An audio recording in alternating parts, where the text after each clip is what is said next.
like this is the best part, the little bow in the back. Oh, it's so cute, but we can't see him on the camera tonight. No. Separate these.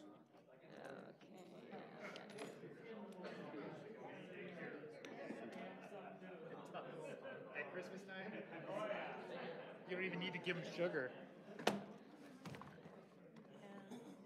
My thing out here on the desktop. I don't need it, no. Nope, I just want to be ready. Get rid of these stupid utility. Okay.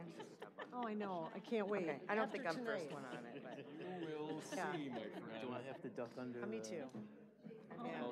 I don't think we need it. To get that, I forgot my paperwork didn't come this week from the city.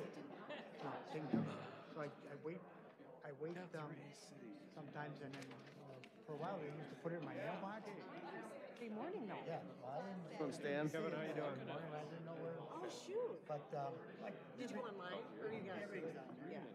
Put it right in front of you. But and all of them they would sit in the mailbox, and all of a sudden I get a notice from the post office that I got to pay 87 cents because it would go back. They thought it was it would go that way. What time are you sending? Because I had the be Milwaukee. We got to be careful. It could be Milwaukee. Yeah, that's true. Oh boy. I just saw it laying on No the matter what we do. Give it to him because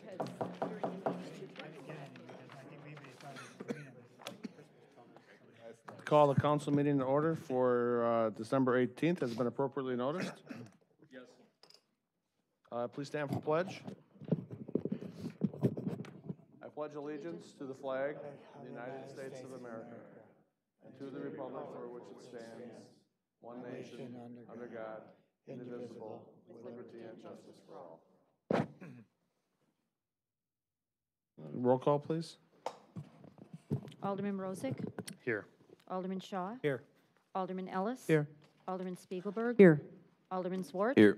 Alderman Stray. Alderman Kavieski. Here. Alderman Miller. Here. Okay, the first item tonight is a public hearing. The public hearing is regarding a text amendment to the municipal code, municipal zoning code regarding towers and antennas.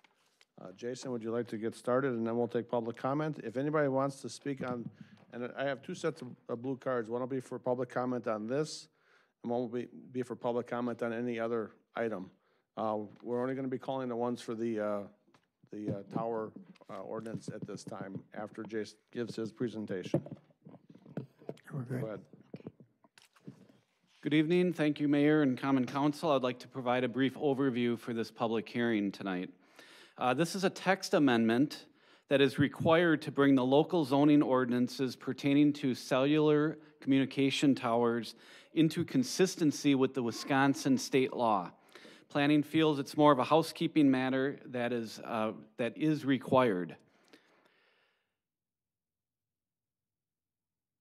Recently, the state overhauled the regulations relating to the siting of towers to restrict local control, that's our city, and to create uniform statewide framework of rules for locating communication towers and antennas.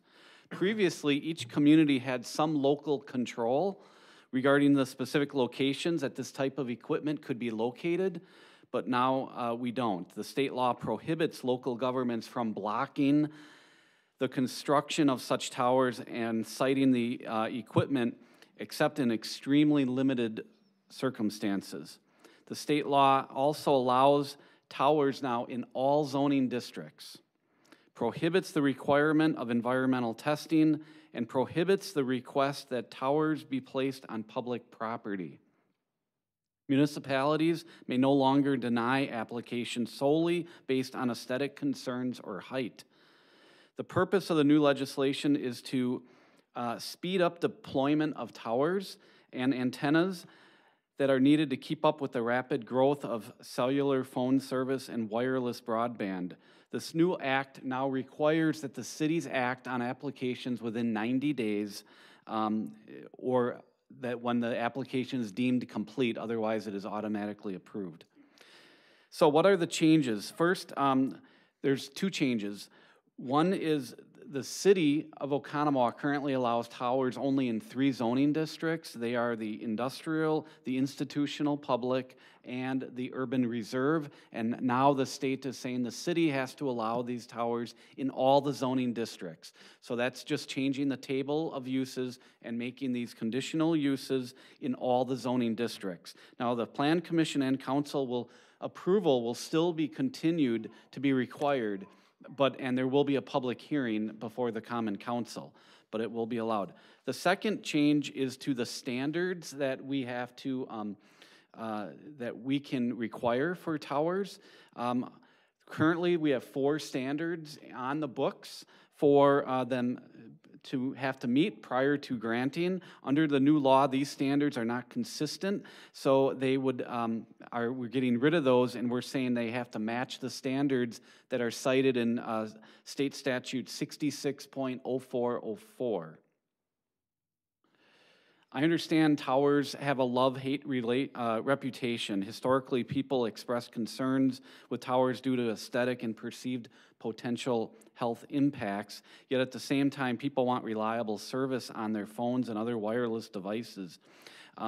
This is not about that, it's about consistency with the state law. If we choose to not follow the state regulations, the tower industry representatives will undoubtedly sue the city to force compliance.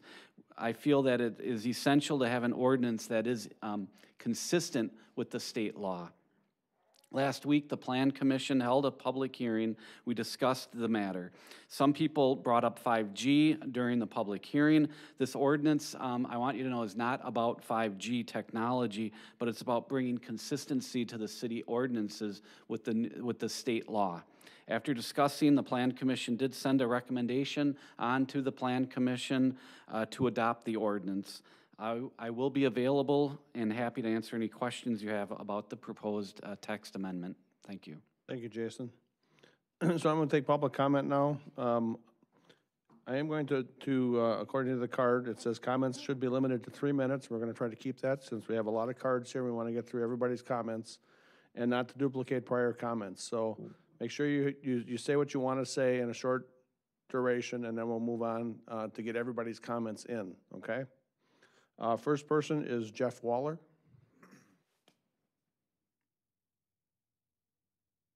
Thank you for the opportunity to speak. Jason referenced this as not being about 5G, but we know this is laying the groundwork for potential 5G. I had 8 quick points that'll be quick. 5G is beset with health and safety issues. There's cancer, there's neurological ailments, there's autoimmune diseases, infertility issues, DNA disruption, and bird and bee migration interference, the latter significantly impacting our food supply. Secondly, inadequate standards. 5G is beset with inadequate standards today. The FCC calls for guidelines as standards would require scientific studies, so they're referred to as guidelines. The most significant deficiency revolves around the thermal versus non-thermal standards. Thermal relates to your microwave ovens and heat. In the mid-90s, the EPA, which governed this at one time, had proposed regulations or standards on thermal versus non-thermal. The communication law changes in the mid-90s changed the regulatory responsibility to the FCC, and 20 years later, we still only have thermal standards, which doesn't apply to 5G. Thirdly, I'm sure that you feel, and Jason referenced, not in his words, but a steamrolling of federal government laws, FCC standards or guidelines, state laws that are stripping local governments of the ability to protect their local citizens. I'm requesting that you take a stand against this now.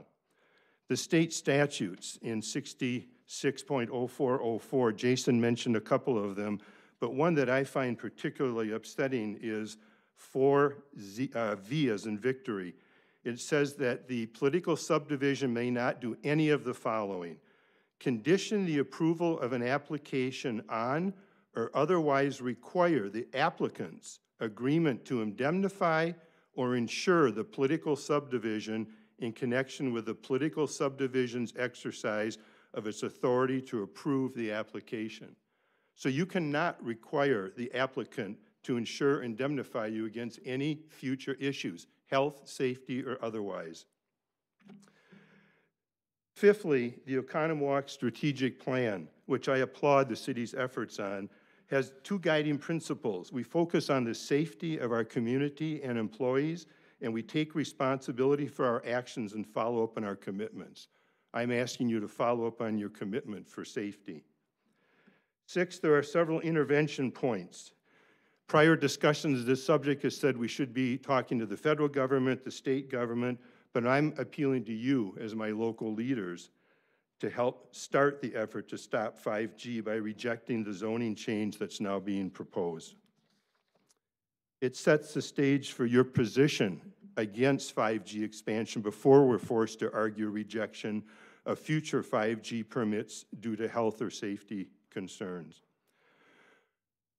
Our action plan. My wife Lisa and I have taken some steps already to try and protect ourselves from this. We've moved our smart meter off the house and out towards the street at the cost of almost $5,000 because we could not opt out with an analog meter.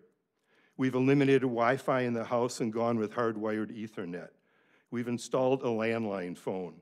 We use EMF protective cell phone covers. I'm fearful of what we're going to have to do when 5G eventually materializes. Lastly, I request that you as community leaders walk the talk in the Oconomowoc Strategic Plan and focus on the safety of our community. Take a contrary position, lead by example. Make this zoning rejection a start of a legacy to move to resist 5G.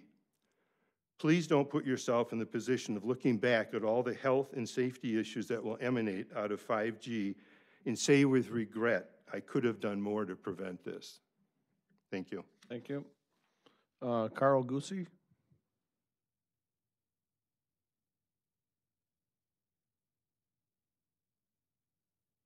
I'm speaking in support of the proposed tower ordinance change. I feel the current ordinance is overly restrictive. A less restrictive ordinance could offer the following benefits: improved cellular phone service in the city, the ability to receive free over-the-air television signals, higher speed internet service for residents on the edge of the city who do not have access to cable service, and the ability for amateur radio operators and radio hobbyists to pursue their interests with adequate antennas. I understand that some have concerns that small cells may have health effects. I feel this is a separate issue. The specific services and technologies used on a tower is a separate issue from the tower itself. Thank you. Thank you. Lisa Waller.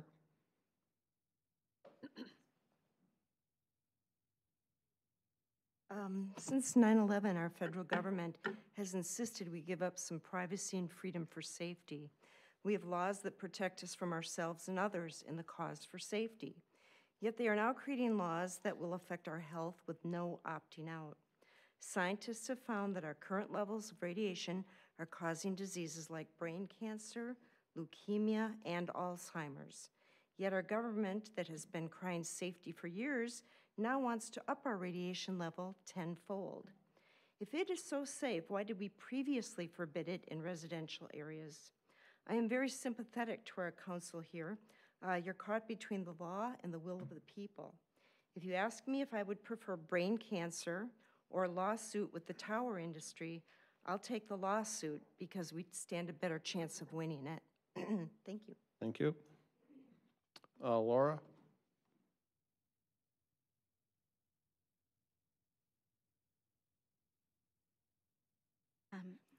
I'm here as well to speak about. We'll just state your name and address.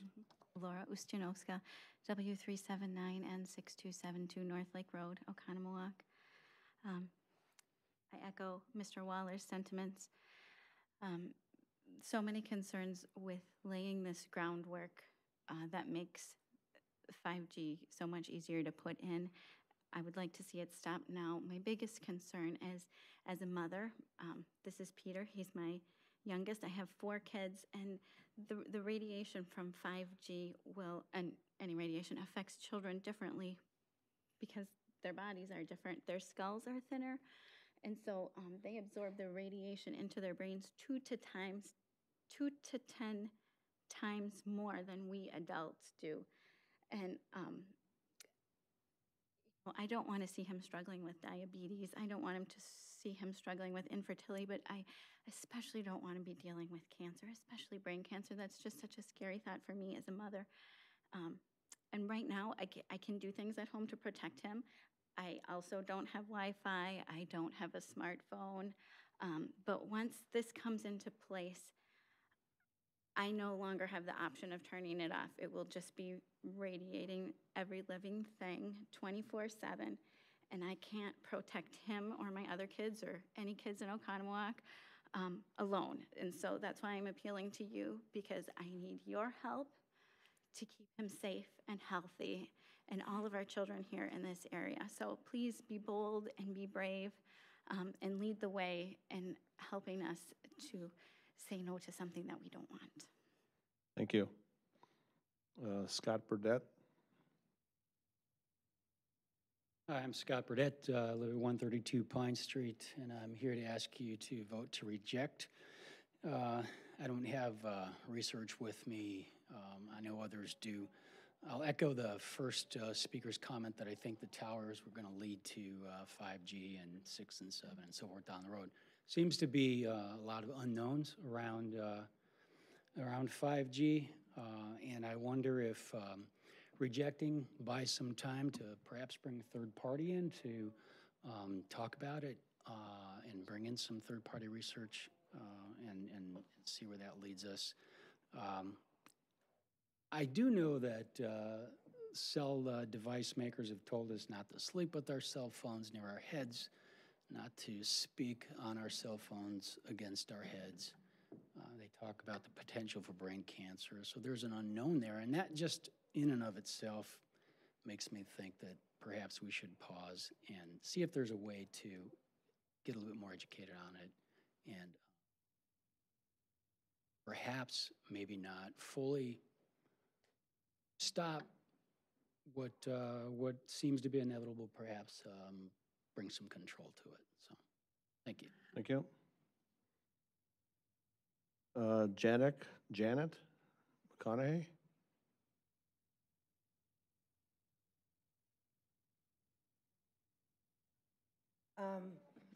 I'd like to say there is an amazing amount of research already done. If you look on the internet to find reliable sites, physicians have sites. So I read for about an hour and a half, trying to get myself educated a little bit about this issue. And I think the thing that impressed me the most was a study that was done with firefighters. They're not wussy guys, you know, they're not complainers. They risk their lives every day, and yet these firefighters were complaining once towers were put on the fire hall that they were suffering from various physical maladies. They had brain fog, they lost impulse control, they had headaches, they had nausea, and so a study was done, and this is the IAFF, if you want to ever look this up, the International Association of Firefighters.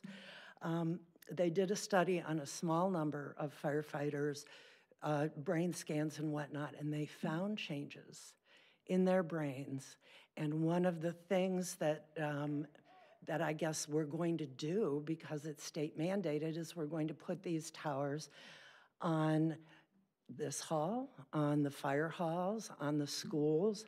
And, you know, if you look around our society today, you have to wonder if maybe 4G isn't affecting people with impulse control. When you read the newspaper and you see how many silly things are happening, you know, road rage and different issues that I'm an old lady, but I don't remember all this happening when I was young.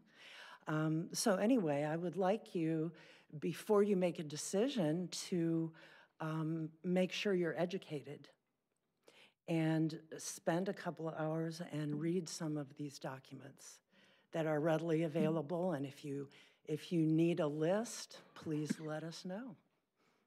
Thank you. Thank you. Denise Cook?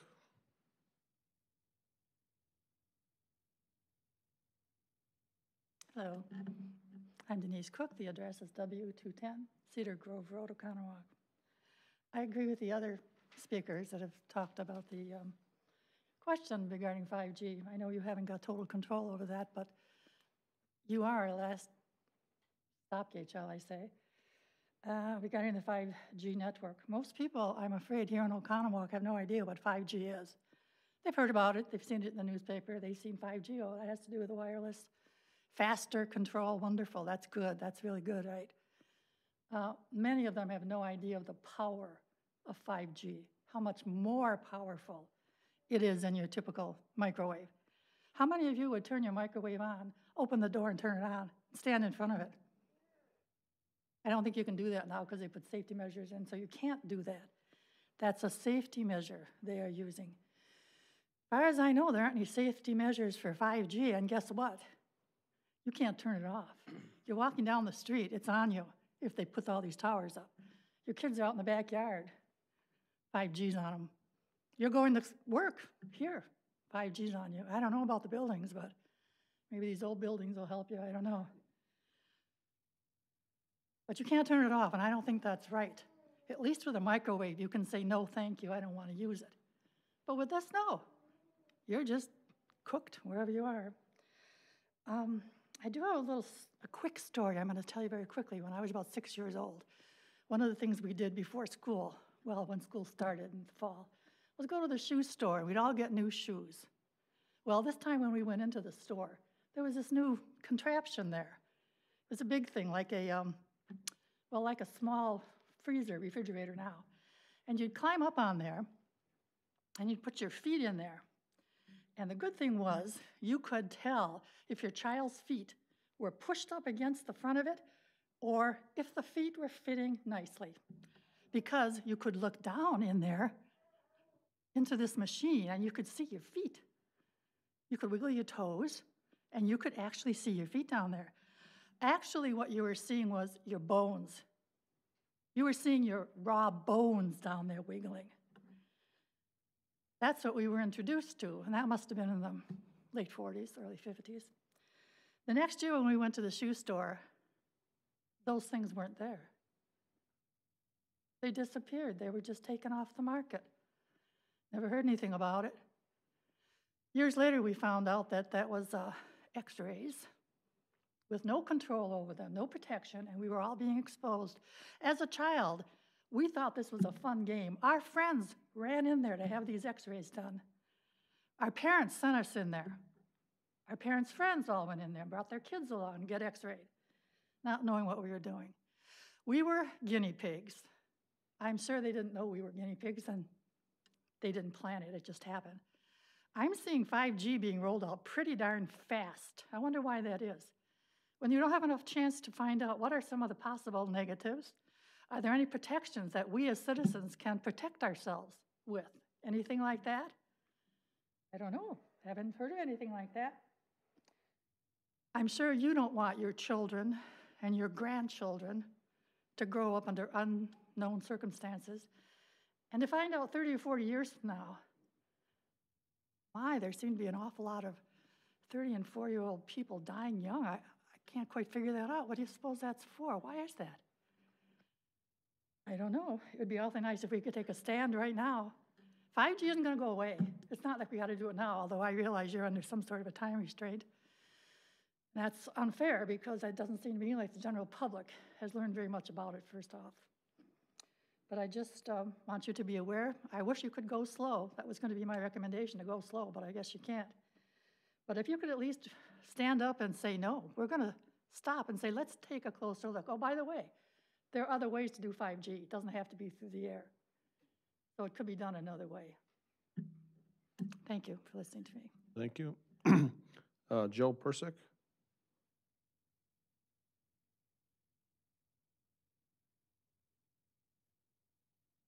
My address, Jill Persick, my address is 701 York Imperial Drive in Oconomowoc.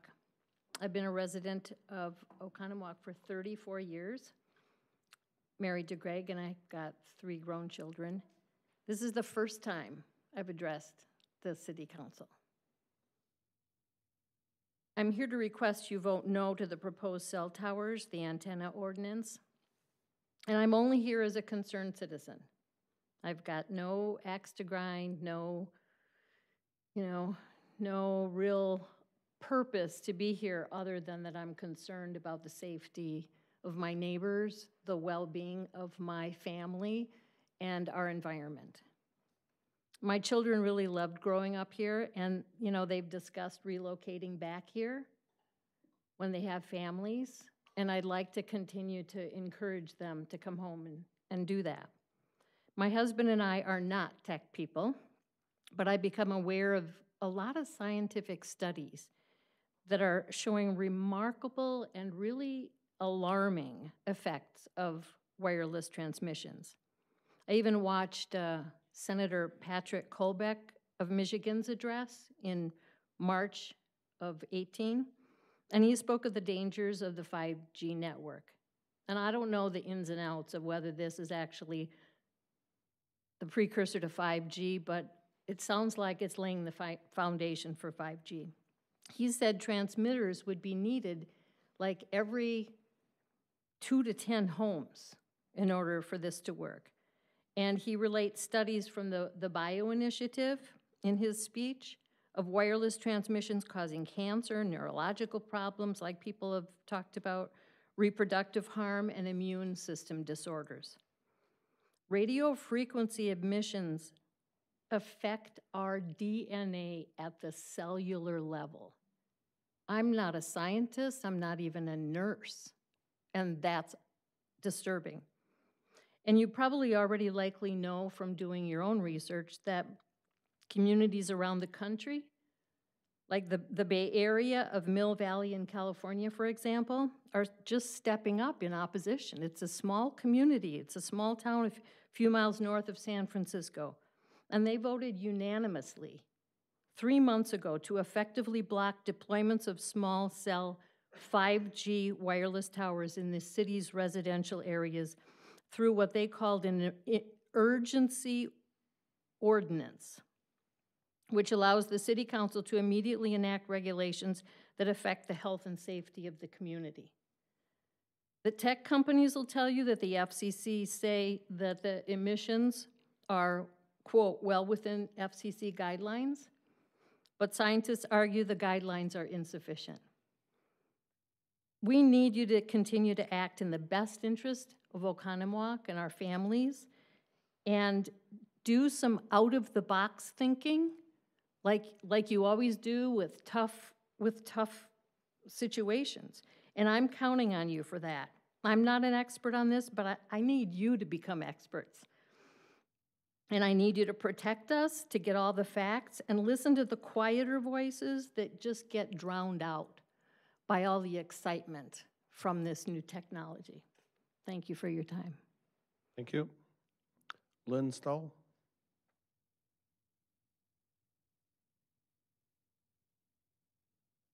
Evening. My name is Lynn Stahl. I live at 212 Pine Street.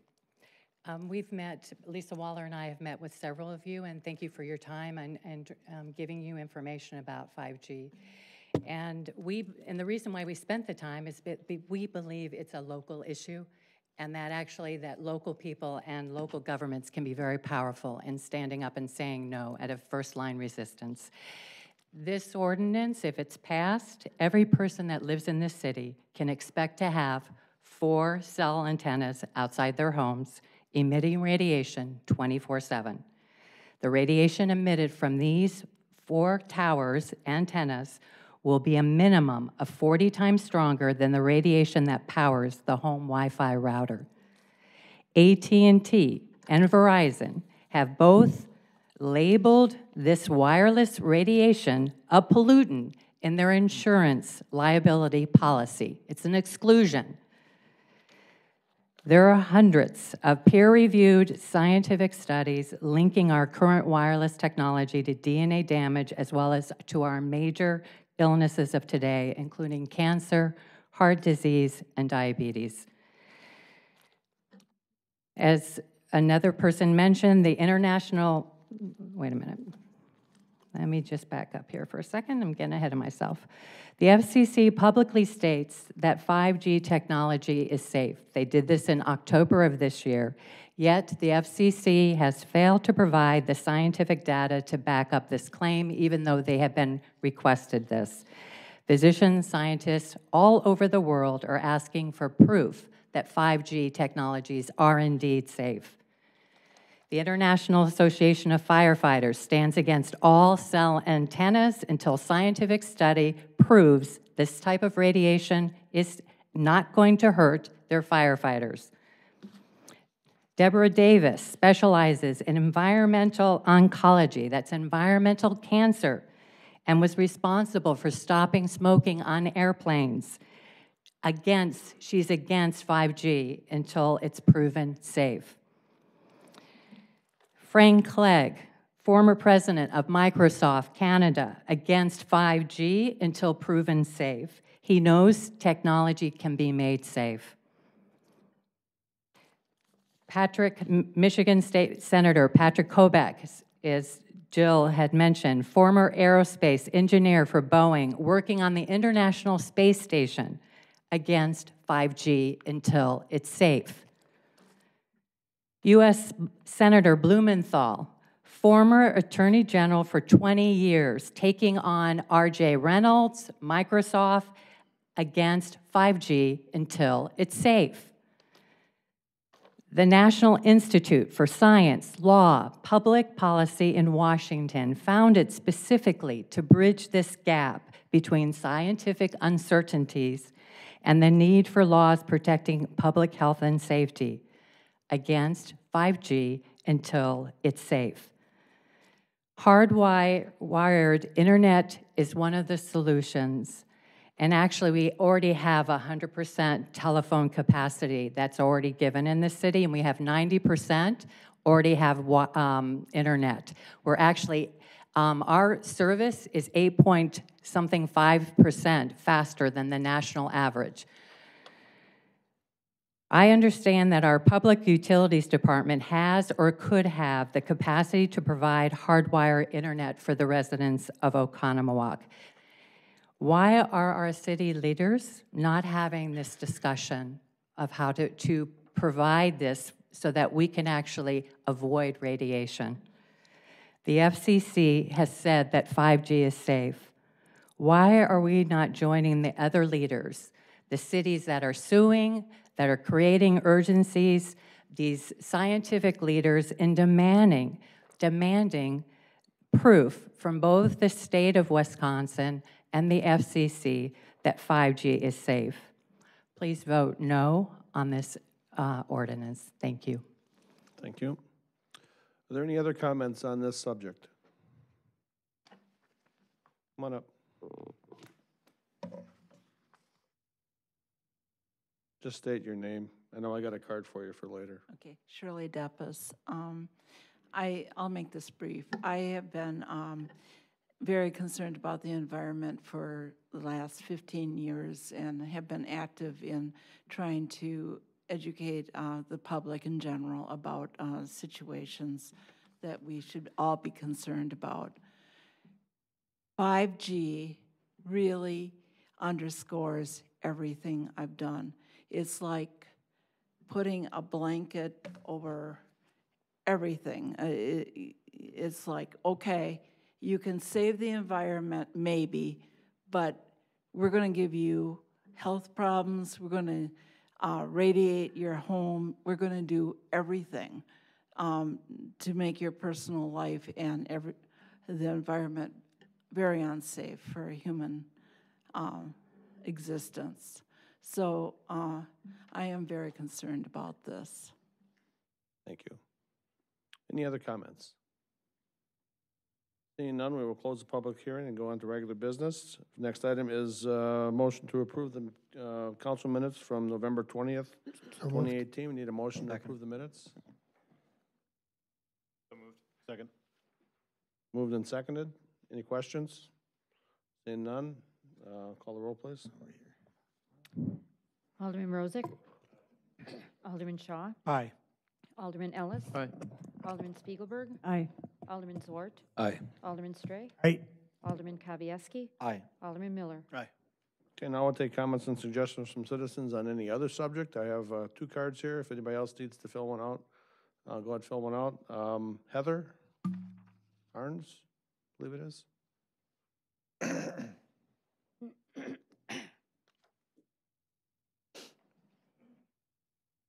Hi, my name is Heather Harris. I'm a wife and mother of 2 young children, and I live on Keat Circle, which is just off of Thackeray Trail. I want to start by saying I understand why so many are in favor of the extension of Thackeray Trail. It would definitely provide quicker access to some parts of the city. Even for myself, I could get to a lot of my family's physicians from there. I definitely get it. That being said, I'm opposed to the extension. I'm opposed to it for a lot of the reasons you've already heard: safety, increased noise, traffic, etc. But what I want to discuss with you today is some of the potential unintended consequences that I don't believe have been completely thought through on this project. I understand there's still a long way to go in the planning process, so these things will come up, but I fear that if you aren't thinking about them now, it could cause a lot of difficulty and unexpected costs as well. First, I just want to talk about the actual extension. As we've mentioned in the past, the plan is to go through some wetland property. There's concern about the wildlife, but I know some of my neighbors have talked to members of the city, and I feel like that is handled appropriately. But the thing with the wetlands is there's a lot of costs into building this road through there without a lot of return. You can't build any businesses on there. You can't build any new homes. The retention pond that would be going in to account for the water runoff is something that the city is going to have to pay to maintain, from what I understand. It's an additional access road to another part of the city, but there are other roads within less than a mile that already takes that traffic. So I just don't really see the financial gain for it. The biggest unintended consequence I see here is around the businesses at the corner of Summit and Thackeray. There's been a lot of turmoil in that area for those business owners in the last few years, just with the construction on Highway 67. I know one of my neighbors said they did stop by and talk to a few business owners there, and they kind of, piqued their interest that, oh, I didn't realize there might be more construction coming to this area. Then the biggest issue is just the traffic at that one intersection. Yesterday, there was an accident there when I came home from work. There were police cars there. I think it was in the parking lot, but still, it's a hard intersection. If you haven't tried to turn left out of Walgreens, I suggest you try it. It's not overly easy. Even today, there was someone trying to come out of the other business park across from the Walgreens, and they were almost blocking the road because they were trying to turn left when other people are trying to get out of the Walgreens. It's just kind of a mess. And every day when I drive down Thackeray Trail, people aren't using their blinkers to turn in there, and it backs up. Same with the light at that intersection. I know there's ways we could get around that, but there's no left-hand turn. There's always people there. In my opinion, it's already a terrible intersection because there's just a lot of access points within the range of a busy street. And making this a through road would only make it worse and potentially hurt that local business. So as I stated at the beginning, I understand the desire for another through street. I just don't believe that Thackeray Trail is the right road for the job. Thank you. Thank you. Shirley Deppes.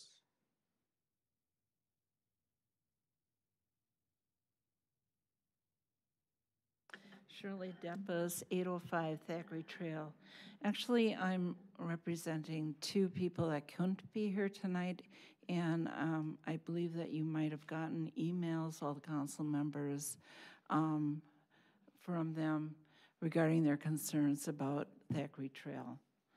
I wanted to highlight a couple of them from each one. Melissa Cron wanted you to know that she is very concerned about the traffic, especially in the sense Lexington Drive has been closed to left-hand turns. People are more and more using Roebuck and coming down Snyder Place and then over to Lexington and down Dante.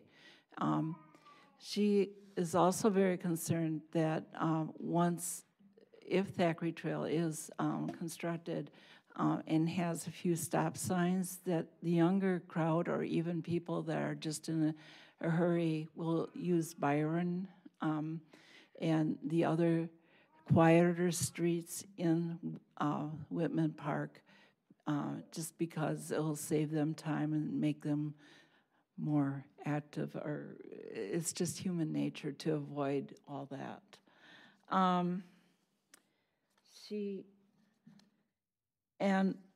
Her final point was that the budget that you had outlined earlier this year was much the same as previous years, and she was wondering how in the world, you're asking, you're going to be constructing more streets, and you're trying to get more out of the same amount. You're asking your people here to do more with less, as she put it.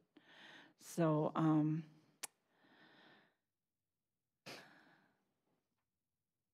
those were her main concerns, but you have the letter, so you can read more in detail. The other one was from, I can't pronounce the last name, but Longashowski, yeah. And she had,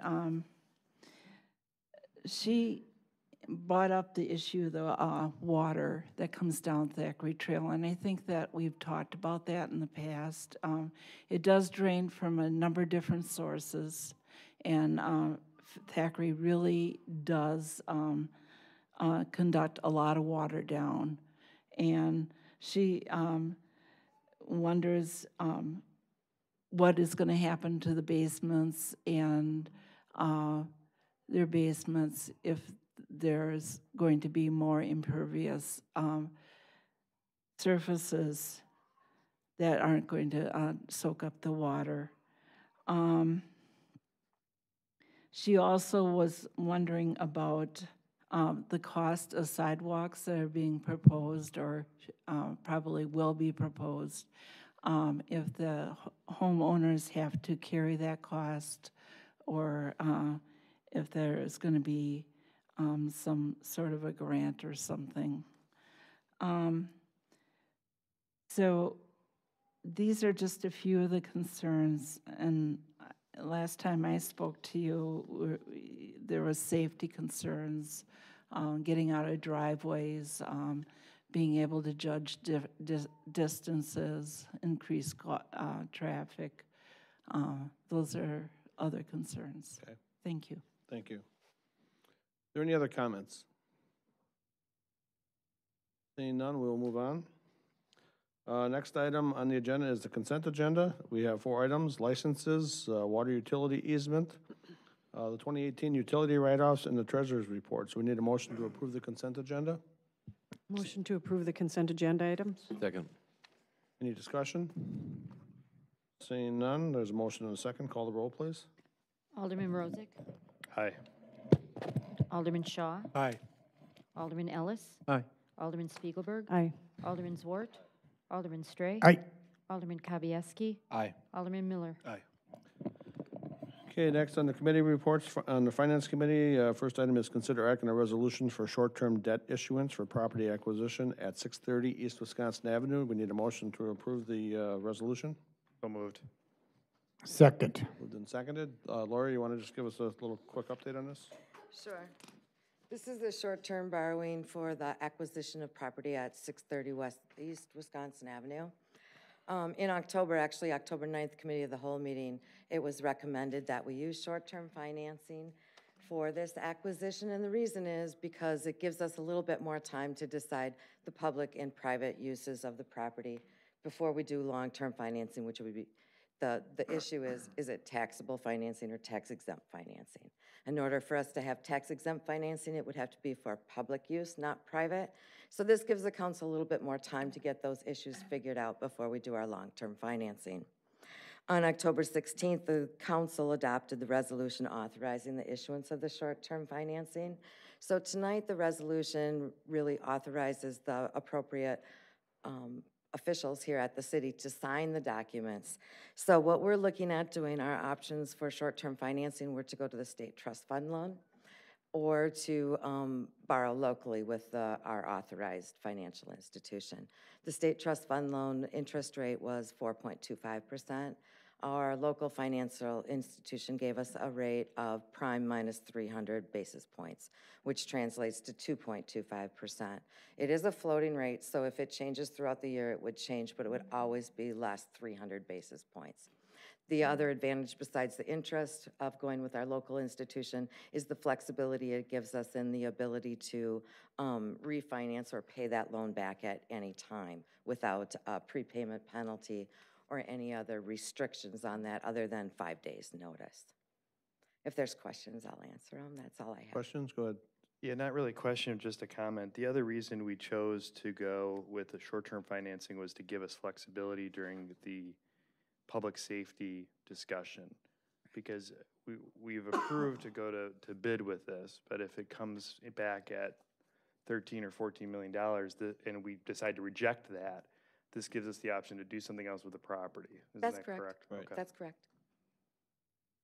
The short term, the one with you, not the local. The state trust fund The loan. state trust fund, is that fixed? It is a fixed rate, but it's a couple of interest points higher. It's a fixed rate at what, please? 4.25%. 4.25? Correct. And the local is at 2.2, but Yes. it's not fixed. It's prime minus 300 basis points floating. Right, so at some point, it could At go some up to point, if 6, prime went up, or it could go to, the prime can go to 7, 8, whatever the case is, it's always 300. less 300 basis points. That's correct. Again, this is a short-term loan, so it is for 1-year maturity. After that, we can decide to go to the state trust fund loan, or we can decide to long-term finance it with tax-exempt And financing. there's no prepayment penalty And there is no prepayment penalty. to refinance at any time. Right, so if the interest rates go up and you decide that this isn't the best idea for us, we could go to the state trust fund loan at that time. Okay, go ahead. The only concern that I see there is, can I voice my concern? The only concern that I see there is that if the prime rate does go up, the probability of us going in to get a reasonable fixed rate is going to be higher than 4.25. Yeah, the state sets their rates for the year, I believe. Is that correct? I think so. Understanding, but if we go in later, then the probability of us getting that higher rate is pretty great. So I understand for the short term, the 2.2 makes sense, but it is a floating rate, so there's no guarantee there. The prime would have to go up 2 points in a very short period of time for us to just break even on it, so. Can the we chance of guarantee that it won't? Well, how much does it go up? A quarter point at a time? You know, so at Yeah. the most. The it would most to go up about a point A year. a year. So And we- it's just not gonna go up that fast. Yeah. Even if it does. I think it's a good question, though. It's a good question, but it should not go up that fast. And by that time, we can refinance it. By that time, we should be in long-term financing. Because once we decide what we're doing, it would go to long-term over a 20-year debt. Once the council makes that decision, we'll change the Right. financing. Thank you. Any other questions? Seeing none, we have a motion and a second on the floor. Call the roll, please. Alderman Rozak? Aye. Alderman Shaw? Aye. Alderman Ellis? Nay. Alderman Spiegelberg? Aye. Alderman Zwart? Aye. Alderman Stray? Aye. Alderman Kavieski? Aye. Alderman Miller? Okay, next item, consider acting a resolution awarding contract for Rosenau Creek Trail Project. We need a motion to approve the resolution. So moved. Have a second? Second. John?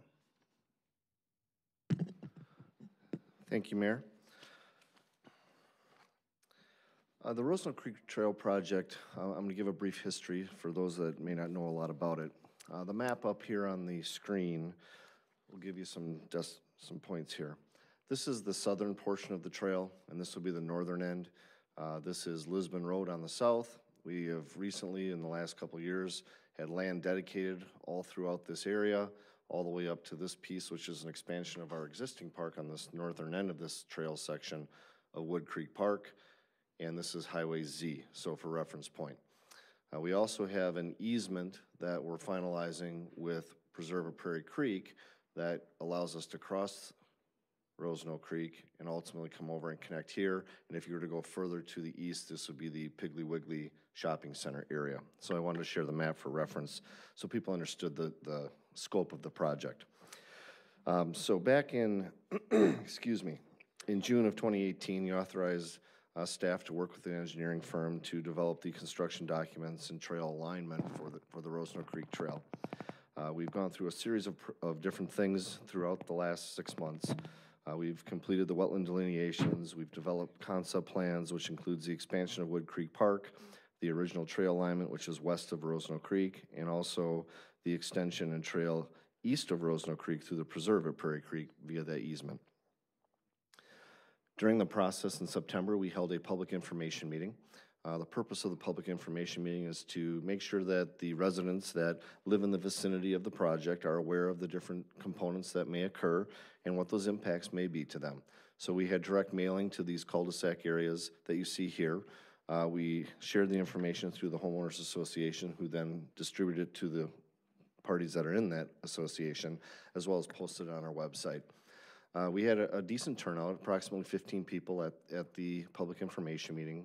They shared a lot of positive support. They also shared some, I would call them minor concerns and suggestions that could ultimately help them feel better about the trail being in their backyard.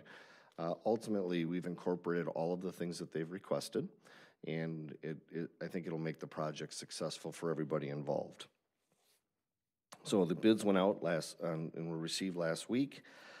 Quite a range, went from $529,000, and the highest bid is over $1 million. So there's quite a scope of submittals that came in for the project. One of the components of the original RFP for the design and engineering was for that firm to establish an inspection plan for the project. And what that plan will be used for is to do an RFP for inspection services on the trail development and installation. The reason we did that at that time was, excuse me, was that we weren't sure what the overall layout of the trail was going to be. We had a general idea on where it was going to go, but we didn't know what all the components were going to be. We didn't know what the public feedback was going to be. And we figured this plan would allow us to create a scope of services that could be competitively looked at by firms that do inspection on these types of projects. So ultimately, an RFP will go out for the inspection services if it's approved this evening, and that RFP will come back to the Common Council for approval.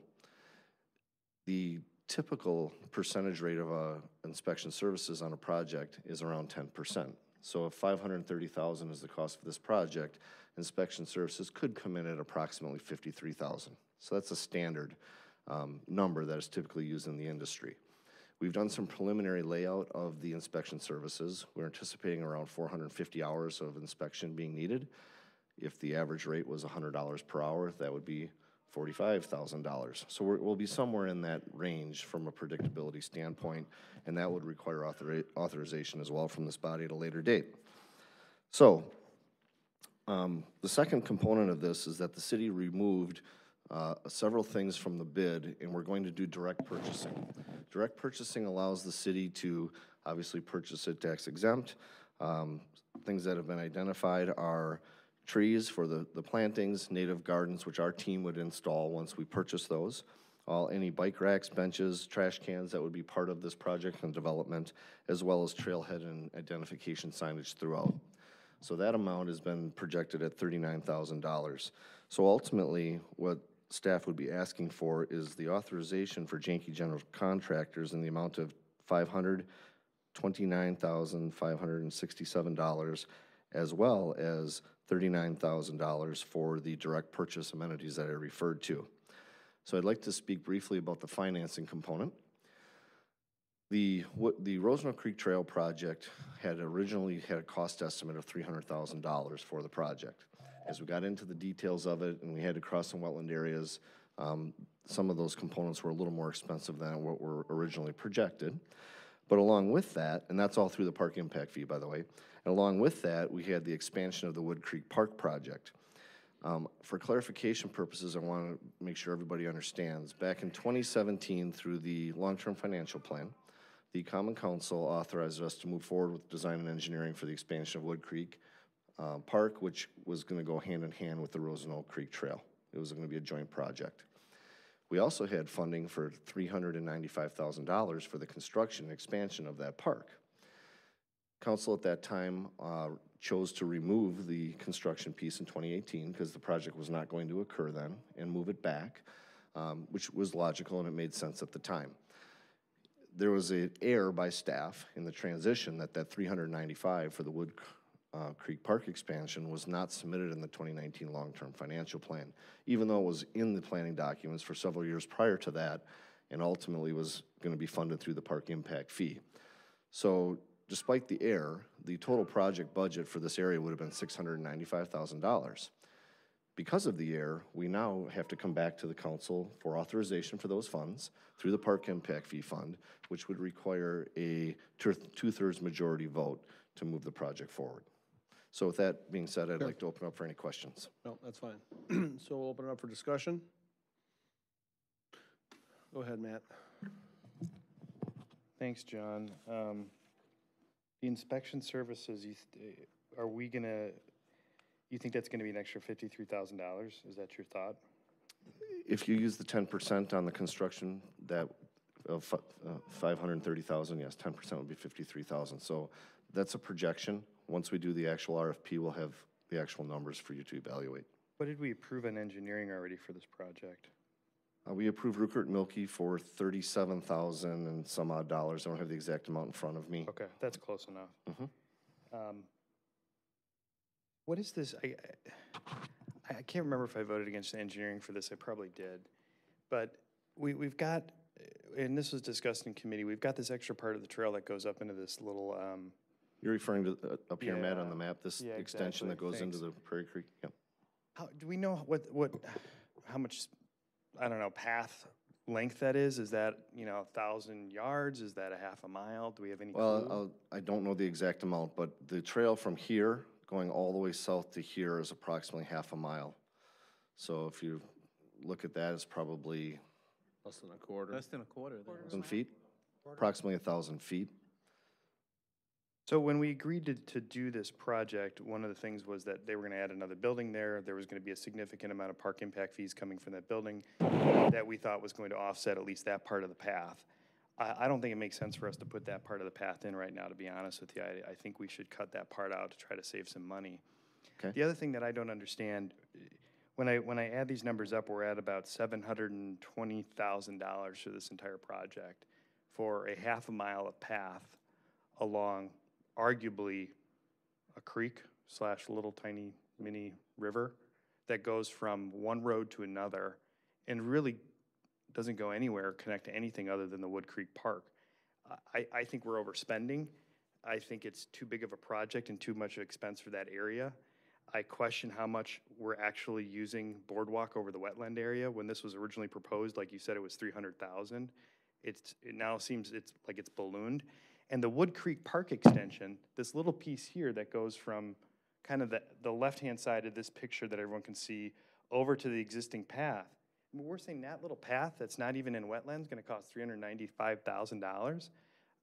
I'm lost on this project. I think we need to go back to the drawing board on this. This is way too expensive. This is not what I think we had in mind. I think when this thing was first proposed, we were going to go from road to road, have this little trail along here. And I think the costs have gone up because we're going through a lot more wetland than we thought we were going to go through. And that's a problem. People already complain about going through wetlands as it is.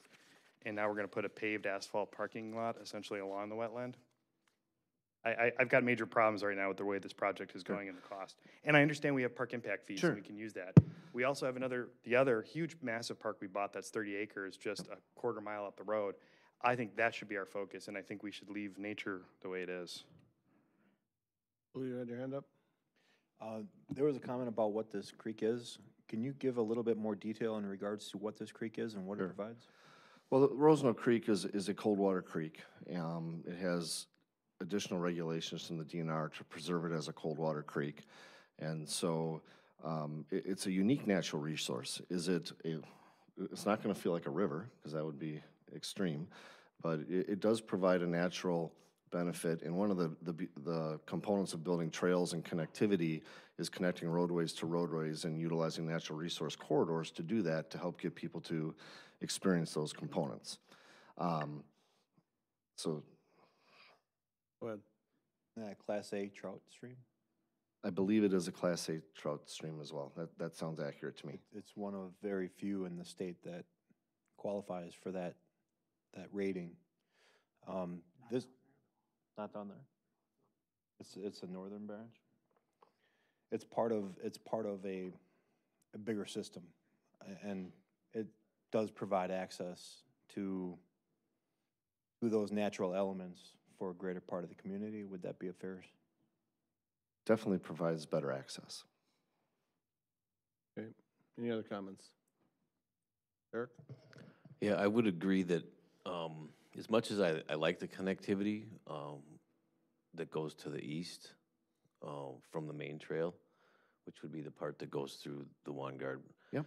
We were gonna get money for that, for the building of that building, and now we're not, so that's gonna short us about $50,000. It appears there's about 1,100 feet, if I'm doing the math right, on the stationing of trail, and and there's a pretty good section of boardwalk in there.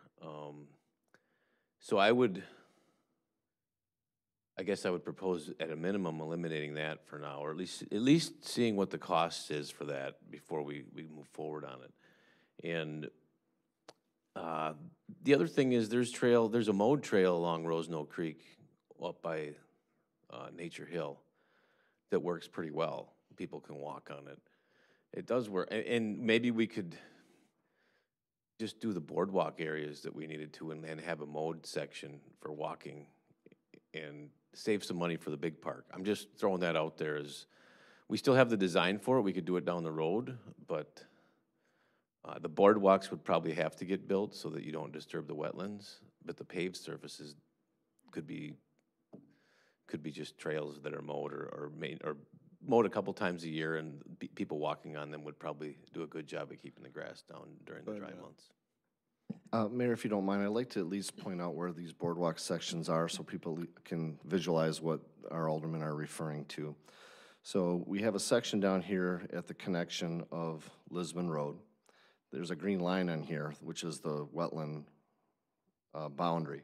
So we needed to do a connection here. We stayed outside the wetland through this area, and ultimately, I want to make sure I'm getting this right, do not cross it again until we're in this section where we go to the east side. We avoided the wetland area here by coming up and connecting to the existing path. Then we came back down to stay away from these neighbors. We cross it again in this location. So there's really one here, there's one up here, and there's a large section on this end if I'm reading it properly.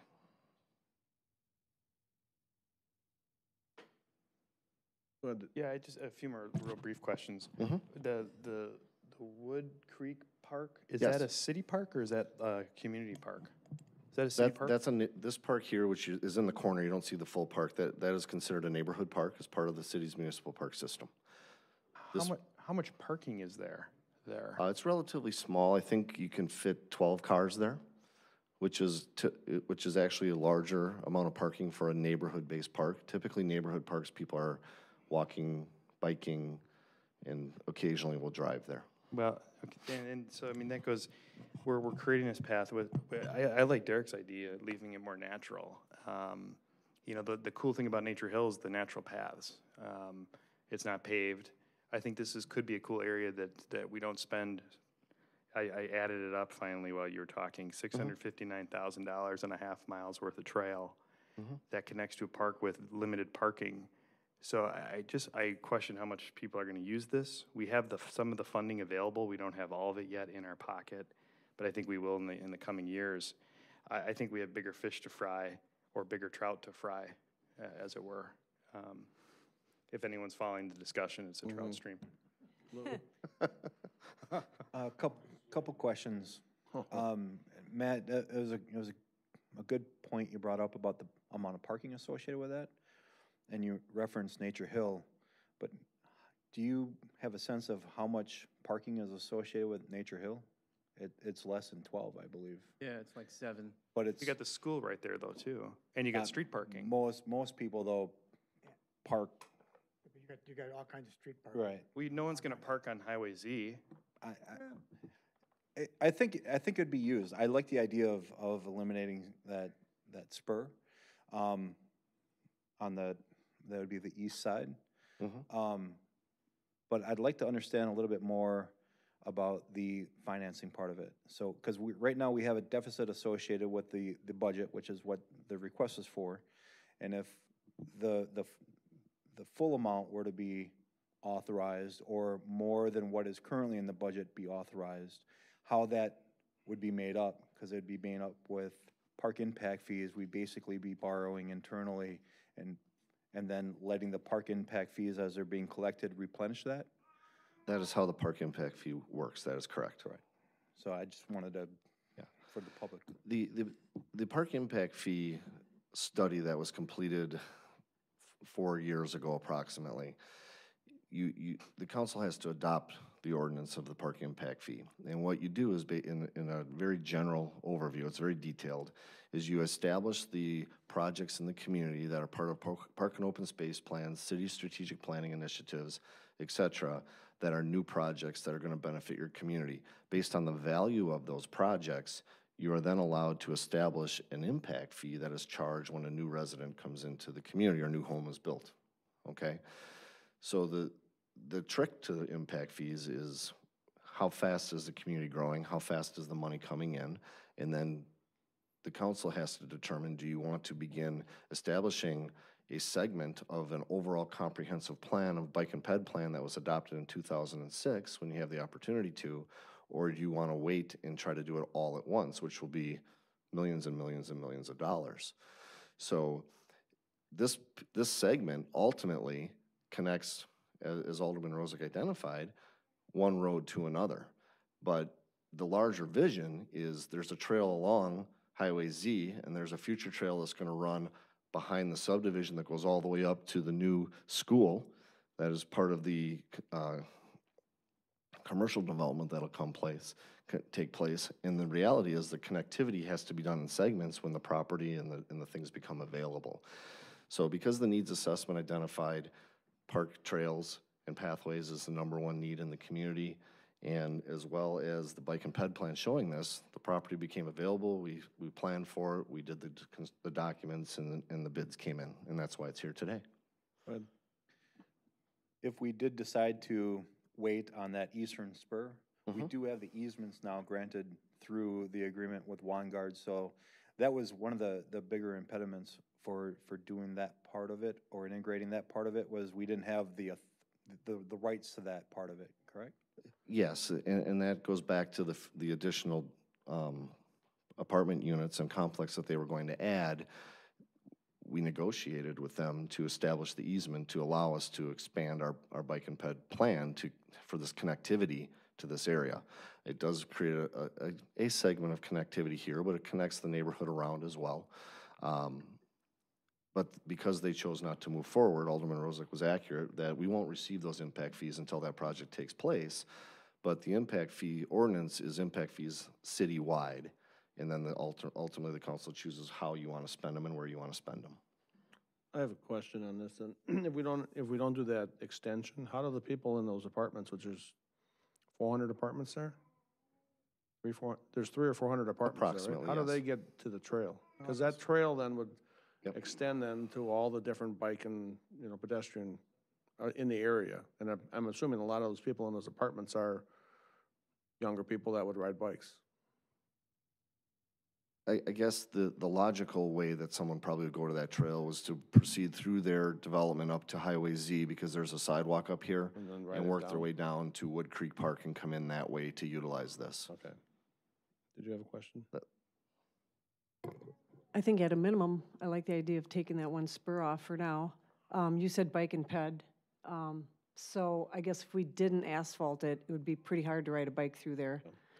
That's correct. So I think at a minimum, we could potentially take that spur off and then potentially do the asphalt, or do like Derek's idea of mowing it. If we waited, you know, for a longer period of time, we could see if the trail is really going to be used by people, and then we would asphalt after that. It's definitely an option. I That's think the hard to- challenge with evaluating is a grass trail versus an Yeah, asphalt I trail know. are two very It's hard to different judge. types of use. And especially if it's a bike trail with families going out with pulling a bike. No. It'd be Yeah. kind of difficult to pull it on a grass trail. Yeah, I'm sorry. Mike? John, do you have a problem then if we did eliminate The east part? pardon me? Yeah. No, I don't have a personal problem with it. I think it really comes down to, we can do the math and figure out what the unit costs are to eliminate this segment, which would really eliminate the work we would do over Roseno Creek as well. There's no reason to do that work because you're leading to, well, I guess you could, to the grass mowed path. So yeah, I mean, we definitely, there would be some cost savings. I just can't give you a number tonight. Right. But you'd have no problem with it? No, I think the easement allows us to do it in the future. The cost to do this in the future will be unknown based on the climate at that time. We know what our costs are today. I guess one final observation is quite often in these types of opportunities, we pass on acting that would give us the ability to secure rights to these types of trails. We already have the right for that spur. So we're not giving that up. We're delaying the finishing of that trail with a finished surface, and it could be mowed or kept natural for some sense of connectivity.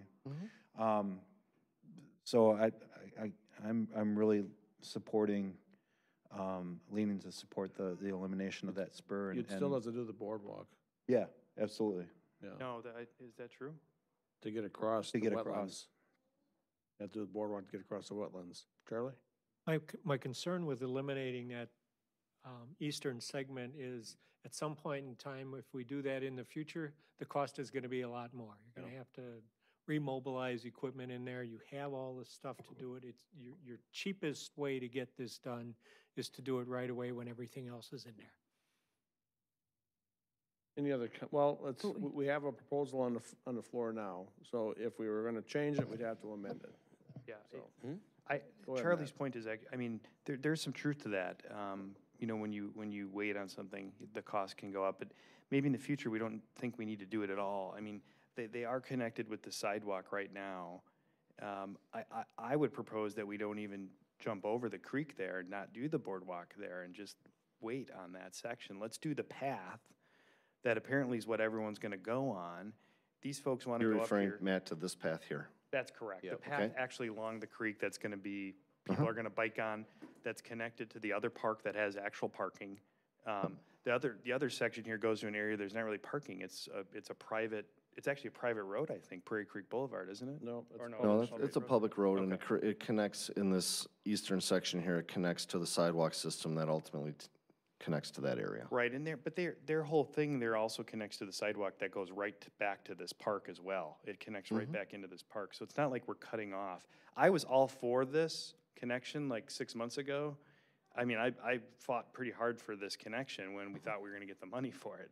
Now that we're not getting the money for it because they kind of pulled the rug out from under us, I don't think we connect it now. So I'll make a motion to amend the proposal to pull out the eastern spur and not go over the creek at this point in time. I'll second that. Have a motion and a second? Go ahead. Yeah, I like the connectivity, and I mean, I spoke in favor of it when we did vote for it, but at that time, I thought we were getting money to use towards impact fees, which would help offset it.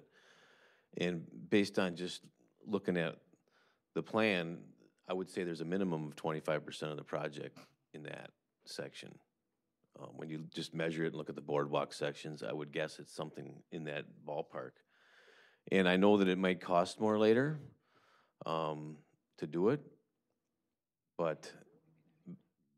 and we might not do it, which one would save a lot of money, because it might be just fine the way it is. There's a mowed path that you can see along the creek. It appears to me anyway. I think you're referring to this area, so everyone knows what you're pointing at, is in this Yeah. area here. People are using that now. Yeah, as a way that's to mowed get by to it. the apartment complexes. Right, so I support that It's also motion is private what I'm getting property. at. Also private property. That anybody on this side can't go over to that side, because it is private property. What you're doing is you're taking 300 to 400 families and saying they don't count. Want to bring it That's up? a strong way of putting it. Not giving them access. I mean, you're taking the people that are closest to the path and not letting them use it. Go ahead, Lou. I like the proposed amendment with the exception of the elimination of the bridge, that would connect over. So for clarity for everyone, this particular location right here is, there's culverts there that were, ultimately they need to be replaced. That's part of this project. They're falling apart and it's restricting the water flow a little bit. So the culvert replacement and then the pathway here is short of this boardwalk. So is that what you're referring to? Yeah, because I believe the way the amendment is stated, that would be removed from this project. Is that correct? You're probably looking at this area, right, Matt? So the trail comes here and just comes up and doesn't even go that direction. That's correct. Okay. So that eastern connection point, that if you could do right there, up, right there, that would be eliminated from this particular project, the way this is worded? Yeah, that's the way I worded it. Yeah, The eastern spur would be gone over Yeah. over the Rosenow Creek. You had me up until that point. From once it crossed that wetland, eliminating that eastern part, I'd be all for, but taking care of that wetland Still area. want it to cross the river. You want Yeah. it to ford the river, Yeah. crossing the Rosenow or the Rubicon, as it were. And the culvert replacement. Correct. That's the most expensive part of the That project. is the most expensive part. It's also a needed part. That was gonna be my comment, is if that culvert is failing, it's going to need to be replaced anyhow. So now is the time we should be doing that with this project. And just not, you're saying then just not pave that whole eastern half past the boardwalk?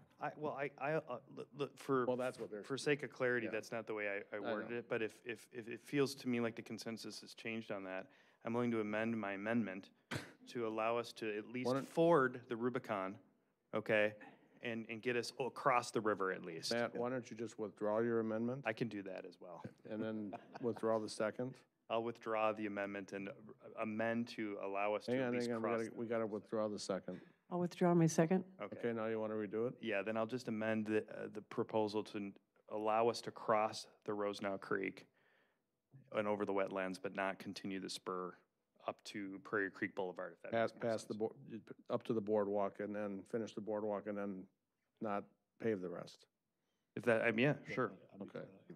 Go ahead. Well, hang on, we got a Second. motion. We got a second. Go. The problem I have with that is that the boardwalk is very expensive compared to the path. That last section, the last, say, 800, 700 feet, is just asphalt. We wouldn't save that much. Probably, I don't know. I'd say if we eliminated the spur, we'd save at least 25%. We're probably down to 10%, maybe. 10 to 5, between 5 and 10, because the asphalt is not as, correct me if I'm wrong, but the asphalt is much cheaper than. It's the boardwalk. definitely cheaper than the boardwalk. And the culvert replacement. And the culvert replacement, right, so. I think you're putting a little more weight on the culvert replacement than it really costs. I think But there is a good bigger, section of the bigger boardwalk. factors are the boardwalk. Right, so if you're gonna build the boardwalk, we might as well do the whole thing and do it right the first time, rather than just waiting to do asphalt later. Well, can I speak in favor or in opposition to my amendment? I'm voting against this whole project. My goal of the amendment is try to get us down. We only have $280,000 in park impact fees in the bank. We're gonna spend $659,000 on this project to do a half-mile path. I'm voting against the whole thing. I'm just trying to make it more palatable, because we lost the 53 grand from the other impact fees. So, in favor or opposed to my amendment, that's my. Irrelevant. So we do have an amendment to, do you wanna pull that amendment too, or do you wanna keep that amendment in? Yeah, we can keep it in. Okay. So we have amended the project to cross Rosenau Creek, replace the culvert, and do the boardwalk, but not pave the last 800 feet. Okay, so there's a motion and a second for that amendment. Voting aye would do that and change the scope of the project, so. We have a motion and a second. Call the roll, please, on the amendment. Alderman Rozak. Aye. Alderman Shaw. Nay. Alderman Ellis. Aye. Alderman Spiegelberg. Aye. Alderman Zwart. Nay. Alderman Stray. Aye. Alderman Kavieski. Aye. Alderman Miller. Nay. So it passed, right? Okay, so now it's amended, so we're not gonna pave the last 800 feet. That's the way it sits. So now we have an amended motion on the floor. Do we have any other discussion? Real quick. Go ahead. It's my impression that that elimination of what we just amended would save approximately $40,000 to $50,000. It's hard to say. I know it's kind of hard to say, but if I remember correctly in some of the discussions that we had when we were debating the approval of the apartments to get that easement, that we felt that that park impact fee was going to cover the cost of that part of the spur, and it was around $47,000. Yeah, but that incorporates the boardwalk as well. It does? I'm thinking it does, yeah. So you got 10 feet, the path is 10 feet wide. It's an 8-foot wide path. 8 foot wide. Mhm. So it's not 4 inches deep. Approximately, yeah. It's not going to be a whole lot. Just a comment that how are we going to delineate the easement without having pavement or something there? You know what, it's going to be a kind of a problem. You're right. A potential problem anyway. You're right.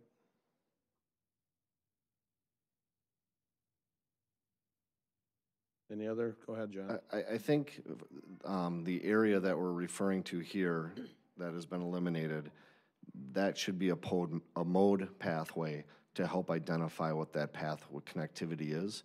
And I would recommend, at least on this eastern edge, that you put some type of small signage, which is part of the markers, direct purchase, that would educate people that there's an easement to get over to those other sources. I just don't want people wandering around on private property, That's very valid. Okay. So we have a motion and a second on the floor. Any other comments? Seeing none, call the roll, please. Alderman Rozak. Nay. Alderman Shaw. Aye. Alderman Ellis. Nay. Alderman Spiegelberg. Aye. Alderman Zwart. Aye. Alderman Stray. Nay. Alderman Kavieski. Aye. Alderman Miller. Aye. 5 to 3? Okay. Okay, moving on. Now, Mayor, I hate to be the burden of bad news, but we have a budget amendment here which requires a 2/3 vote. Okay, you're right. So that did not pass. Right. Oh, I'm sorry, I wasn't thinking of that. Okay, so it did not pass because it needed a 6. Thanks for reminding me of that, John. Yep. Okay, thank you. Okay. Next item, under utility, consider act on resolution for wastewater treatment rate adjustment. We need a motion to approve the resolution. Make a motion to approve the resolution. Second. Lori? And this, you're gonna explain both items right now? Yeah, the rate adjustment is built into the budget, so I'd like to talk about both, and then you Sure. can go back and look at Yep, both that's fine. motions.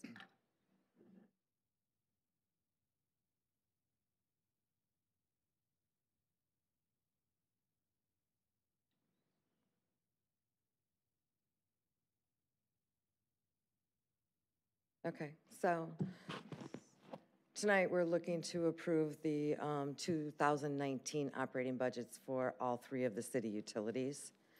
The budget approval process so far has been the Utility Committee on November 27th did a detailed review of all of the budgets for the utilities. On December 4th, the Committee of the Whole did that review and recommended approval to the Common Council, which is tonight. First, I want to talk about the water utility, and tonight I'm just going to talk real quick about the major changes in operating, what we're looking at for rate of return and what those rates are looking like.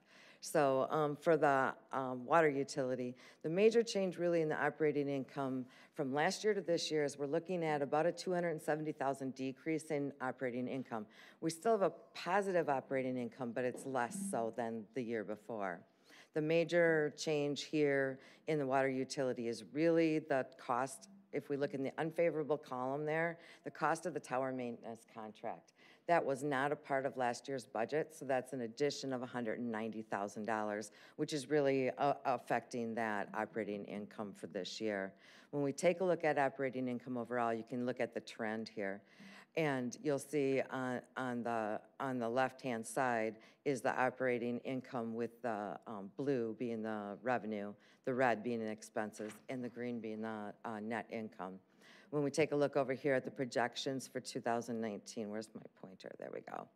We're looking at operating income, as you can see, going down quite a bit from the year before. We look at the operating income, the net income, and we also look at rate of return. So the water utility is governed by the Public Service Commission, excuse me. Currently, our authorized rate of return for the water utility is that right, John? 6.5%. As you can see, we haven't had a rate increase since about 2000, I think it was in 2012 or 13. Since that time, our rate of return has gone down, stayed a little bit steady in this area here, and now has dropped quite a bit. One of the reasons why it's dropping a lot right now is that we're catching up on some capital projects. We had a couple budgeted over the last couple of years that have been delayed. In 2019, those projects are going to happen. We're also working with the street department on their expanded street program and taking care of the water utility issues that are in there. So cash balance is going down. The rate of return projected for 2019 is down to 2.99%, or just under 3%.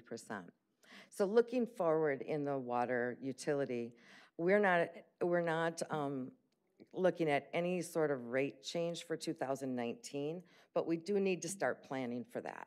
So 2019 will have the same rates as we have now, but we will be looking to the utility committee to get permission to go to the PSC and start a rate case that would be effective in 2020. And as you can see, you know, with the rate of return following the way it is, that's why we'll go ahead for a rate case in 2020. When we take a look at our water rates, this is from the PSC's website, and we look at this one right here, you can see that the city of Oconomowoc rates are lower than the median of the other utilities in our area. That's another indicator that it's time to start looking at our rates. When it falls this far down, our rate of return is falling as low as it is right now. Our cash balances are falling as well. It's time to look at rates. So we'll be looking at that in 19 and coming forward with that later next year. When we look at the electric utility, we'll do the same thing. We'll take a look at some of the unfavorable and favorable things that are changing in their operating. It says unfavorable for lower sales and volume, but that is really, you know, people are conserving, and that's a good thing. The other good thing is that our purchase price on that electricity is going down as well. So while we have lower sales, it's being offset by a lower cost of electricity as well. Another big thing here in the favorable section, and you know, in 2018, this year, we put a rate case in with the PSC for the electric utility. So we're looking at a change of rates in 2019, but one of the things that's going to help keep that rate a little bit lower is our efficiency program reduction. There's a fee in the rates for efficiency programs, and that's programs that we had set forward. You know, these are projects that we're going to do to help make the city more efficient. Well, we're about done with those projects now. So the amount that we collected before was $200,000. Now we're going to reduce that by $185,000. So we'll only be collecting $15,000 on that now to finish up those programs. So we're looking at, with the rate change that we talked about earlier, we were talking about a 3.14% increase in rates for the electric utility in 2019. As we've gone through the rate case and as that efficiency program reduction has taken place in the rate case, it does lower that projection from 3.14 to about 2.44%.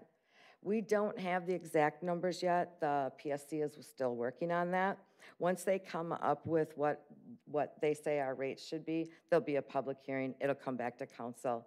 too, just, you know, information-wise to let you know what that is, but we are expecting it to be lower than we had first projected. Looking at the rate of return for the electric utility too, we have a authorized rate of return of 6%. We are currently just under 4%, about 3.94%. After the rate increase and the changes in the operating budget with the lower sales, we're looking at being able to get our rate of return back to about 5.34% for 2019. So that's putting us in good shape. We look at our electric utility rate comparisons. Even after our rate increase, you can see that Oconomowoc is still, these are our old rates, these would be our new rates. These are private utilities. So you can see that our rates are still lower than that, and we're sitting in a good position for the community. The next is the wastewater utility, and the wastewater utility budget includes a rate increase, which is an item on the agenda as well. So when we take a look at the wastewater utility, the major changes in their operating expenses, there's a couple of one-time expenses in here, and one of the bigger ones is the hydraulic capacity flow study. That is a study that will be taking place in 2019, and then won't reoccur again for 8 to 10 years. So that's a fluctuation in the budget that you won't see every year. The wastewater utility is also increasing its funding for the River Watershed Program to the tune of about $58,000. And then we have a pump replacement and a couple of other maintenance items that are included in the budget that have increased the operating expenses for 2019. We take a look at operating income and rate of return for the utility, for the wastewater utility as well. So in 2018, this doesn't have an authorized rate of return like the other two. This is not controlled by the Public Service Commission. So our rate of return for the wastewater plant for this year is projected to be about 2.63%, but next year it'll be at 1.58%. Now, the wastewater utility doesn't need to have quite as high of a rate of return as the other utilities do, and part of that is because of the sewer availability charge, which helps the wastewater plant pay for increased capacity and upgrades to their treatment plant. So even though it's 1.58%, it still leaves us in good cash position of the ability to operate the plant and to maintain the service that we have.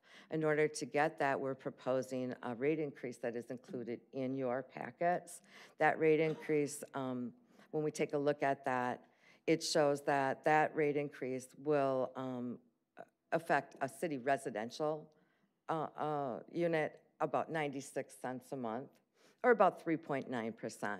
The commercial's a little bit higher because everybody pays the same fixed rate, but the commercials have higher volume, so theirs is a little bit higher. This also includes changes to the sanitary districts. That's something we do every year.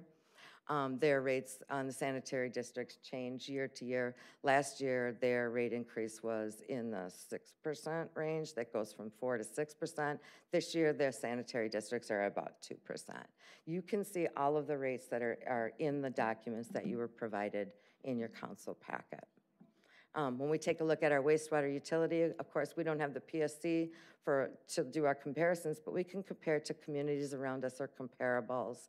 And with our 18 and our 19 rates, you can see that we're still really in the middle of the pack here, and we're doing a good job of providing a good rate to the citizens.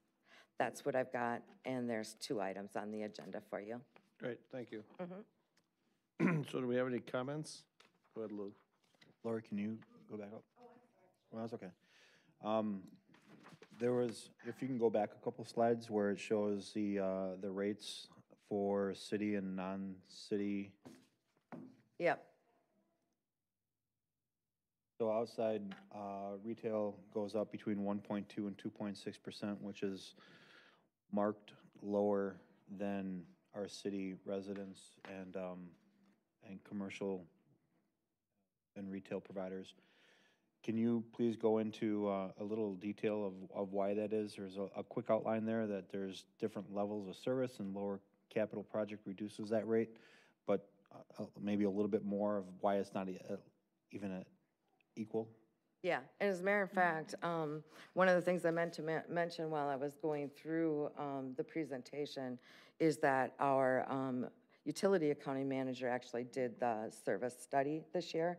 So I brought him with today so he could, as he did for the utility committee, outline how we come about with some of those rates and how come there's differences in those. So if it's okay with you, I'll call on John. Come on up. Do you want to come up, John?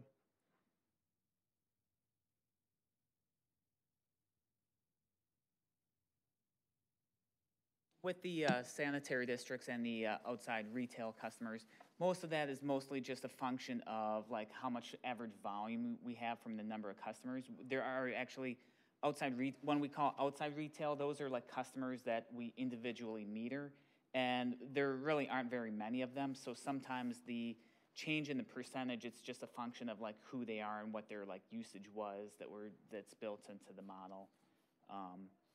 But the like the sanitary districts, their contracts are calculated separately, and based on our individual contract agreements with each of them, those sanitary districts, they only pay like a volume charge. There's not like a fixed meter charge, so that's why some of their rate increases are different than the cities. Most years, the sanitary district rates are higher than ours. This is kind of it's less common for theirs to be lower, but this year is one of them. So it's a wholesale. Correct, and for the sanitary districts. Okay.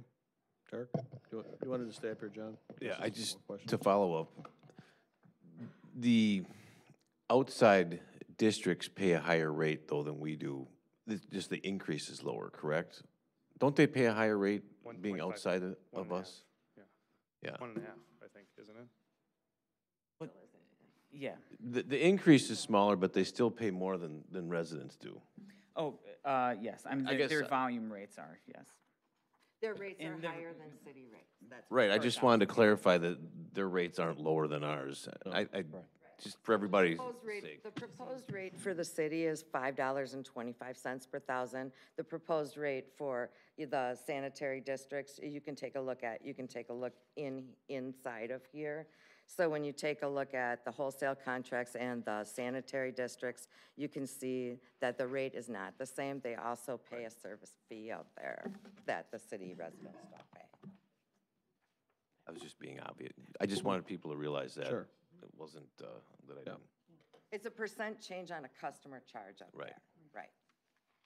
So any other questions for John or Lori? Okay, so we'll need a motion to consider acting on a resolution for wastewater treatment rate adjustments. So someone want to make that motion? I'll make that motion. And I will second that motion. Okay, we already had the motion. Apologize. Any questions on the resolution? Seeing none, call the roll, please. Alderman Rozak? Aye. Alderman Shaw? Aye. Alderman Ellis? Aye. Alderman Spiegelberg? Aye.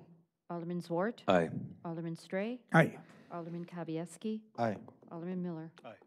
We'll also need a motion to adopt the 2019 utility budget. I'll move to adopt the 2019 utility budget as presented. Second.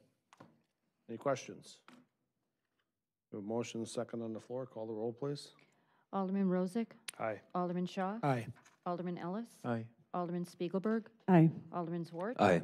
Alderman Stray? Aye. Alderman Kavieski? Aye. Alderman Miller? Okay, moving on to Plan Commission, item is consider act on an ordinance to amend section 17.107, table of allowed uses, and to repeal and recreate section 17.109, paren 2, towers antenna of any height in the municipal zoning code. This is for the ordinance's first reading. Jason, I know you gave an explanation. Do you want to give some more, or do you want to just answer questions? Say we held the public hearing. Again, this is to bring the current city ordinance into consistency with the state law requirements. It affects two aspects of our zoning ordinance. It talks about allowing towers in all the zoning districts.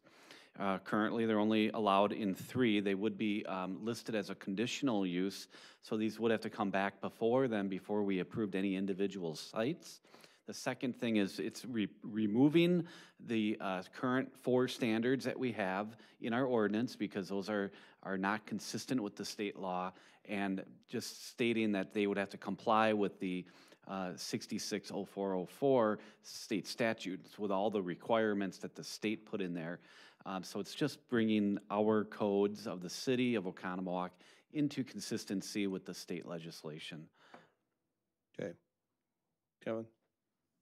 My question to you is, how long have we been out of compliance? A few years. We've had no tower applications coming in, so it really hasn't been an issue. The state law passed, I think, in 2013, maybe, or right in that general area. So it has been a few years, but. And do we currently have any applications at this point? There's been no applications submitted to the city that were under the time frame. There has been some discussions of some towers coming in, but it would be the taller ones. These would not be the smaller ones. It's not my understanding there's no 5G on their way to the city of Oconomowoc. Charlie? Yeah, I guess my question is for Stan. What if we don't pass this? What does that do with us with the state or trying to move forward? A developer could come in to put up a tower. They'll make the application. You won't be able to enforce your own ordinances, and you can't even require them to follow your own ordinance. There is some teeth in the state statute, but in order to even deal with an application for a tower, you really have to have your ordinance in compliance with state law. Otherwise, you simply open yourself up to having a developer say that you don't have a law here, give us a permit. And they could put it anywhere they wanted to then? Yeah. Okay. So you want to be in compliance with the tools that the state have given you, limited as they are, to at least consider an application, require them. They have to do such things as give you engineering, a stamp plan shows that there are no safety concerns, fall zones. I've dealt with this in 7 or 8 municipalities now, 2 of them that have turned them down and got sued and lost because I follow the law. One turned down and we're in the middle of an action. But the bottom line is you want to be in the game of regulating these things as your regulatory powers are. You want your ordinances to be in compliance. With regard to the safety concerns relating to the antennas, remember, this is a mobile tower siting regulation. Tower. Specifically prohibited by talking about what type of antenna, what type of frequencies. State law specifically says you can't be involved with that. That fight belongs somewhere else. Go ahead, Charlie. Well, I feel like that local government should have more control than what we're being given with this text amendment. I am going to support the amendment, but I would rather see somehow where we get some of that control back for local government to make decisions on where these things go and how they go. And there we have to talk to our state representatives and our federal representatives to see if they can do something which is at a much bigger scale. Matt, you had a point? Yeah, Stan, I had a question for you too under the way I read 66.0404, and I think you just kind of said it. Once we adopt our new ordinance, which essentially mirrors or adopts the state statute, we can't regulate whether a 5G tower comes in or not, right? Right. No. Sub H. Yeah, and that's subsection 4, sub H, and sub A. In A, you can't even test for it.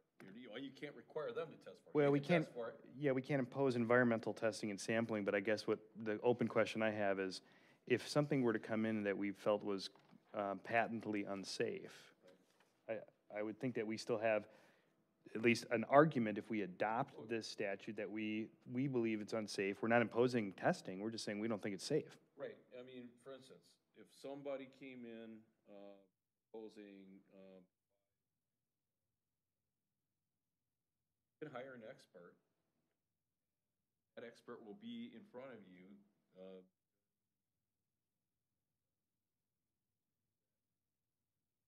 Solid scientific evidence, and you believe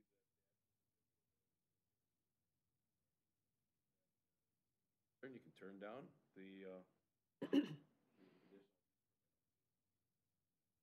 and the fun will start, because you will be ground zero. Well, and that's, I agree with that. So when you look at sub 4 of this statutory section, it gives a lot of limitations. Right. What it doesn't say in there is that we can't say that something's unsafe and vote against it for public health or for our purposes. And that would be where we would be ground zero. Yep. I don't think, despite some of the testimony tonight, that we want to be ground zero and not allowing this. I mean, we have to be still a country and a municipality of laws. This is a state law. We have to incorporate it into our ordinance and fight the fight that we can fight, I think, legally. That makes the most sense to me. I think we want to be on solid legal ground if we do decide to fight it. I'm not convinced we should fight it necessarily, but I think we need to be on solid ground. So that was my question on that. And I think there is some state law preemption anyway. I mean, if we don't do it, like you said, this developer's just going to come in and say, look, your ordinance is invalid per state law. Too bad, so sad, I'm putting everything up I want to, and if you don't let me do it, we're going to sue you because you never got yourself in conformance. And oh, by the way, 5 years, you haven't been in conformance. So I'm going to support this for a variety of reasons. And I'm not a conspiracy theorist kind of guy, but it does seem like things have moved really fast on this. I don't necessarily agree with all of the studies and everything I've read on the 5G. This is not a 5G issue, though, and I think we need to kind of separate ourselves from that. Right. And I think this puts us, in my opinion right now, in a better position to oppose this later on if we decide to do that. Because we need to be legal before we get to that next step. But, you know, somebody said, and it was interesting, be bold and brave, and that's an easy thing to say, but when 10 people show up and say oppose something, that means 17,000 people in the city have to pay for it. And that's legal costs and it's litigation. And before we do that, we need to make sure we've got our ducks in a row. And in my humble opinion, this puts our ducks in a row at this point and allows us, if we do decide to fight it for a variety of reasons, we can fight it in a better, avenue later on. That's my opinion, so. Okay. Kevin? So at this time, we are out of compliance, correct? Yes. And if somebody were to come in and decide that they wanted to go ahead and put a tower up or put 5G up, we really would have not a leg to stand on, am I correct? Depends on what you do right now. Am I correct? We're good. If you don't, we're not. Okay, so if, my question here is, or my statement is that if we do nothing, then we're weak. We don't have anything to fight against. But if we do something, they have to come back in front of us with a conditional use, and then we can, at that point in time, show or try and show some sort of strength. Yeah. Am I correct? Whatever, yeah, we could do whatever we could do something at that point. Thank you. Aaron? Okay, but we have no applications before us right now. And this says the new law requires local governments to act on a wireless tower permit application within 90 days or the application is deemed complete. Then why, I feel like we are kind of rushing into this, then why can't we take more time to think this through? If we did have an application that came in at this point, we would still have 90 days to deal with that or to adopt this ordinance, would we not? If an application came in tomorrow, it would be dealt with under your current law. Done. They can do what they want. You can't do a ex post facto law to be retroactive to prior to the time that the developer or the applicant came in. Hey, Stan, speak in the speaker. Yeah, speak into the microphone. The answer is no. Question for you, Stan. This, item U says you can't limit the structure to be under 200. It says limit the height. You cannot limit the height of a mobile service support structure to under 200 feet.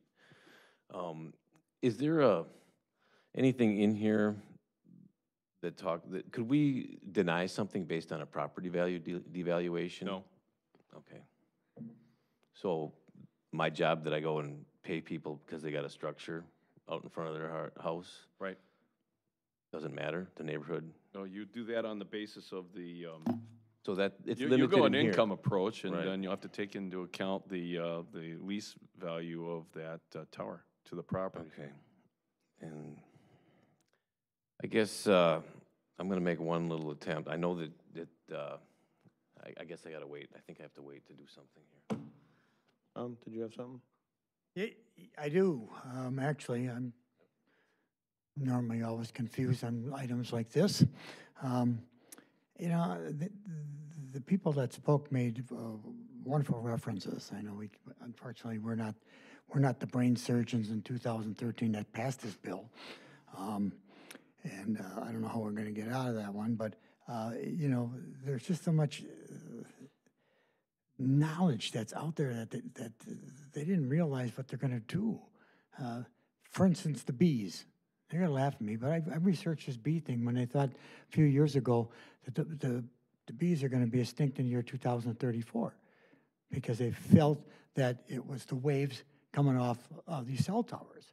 Now, a lot of researchers still believe today it is, but the big money came in and said, persuaded these guys not to do it. It just confounds me on all now today, this morning's paper, you know, that vaping stuff that's going around. All of a sudden they're realizing, you know, they let that go through. Now they're having lots of problems with that. And I know it's been out of our thing. And even the Department of Defense is worried about these towers. And in the reference to the young lady over here with that X-ray machine, you know, you probably remember that one over Farmers Exchange. Look what happened to my foot from doing it that way. So. That was like that for a while. Oh, it was a long time ago, too. This is a really interesting topic, and I've done a lot of listening to residents who have done a lot of research. I've done a lot of research on my own.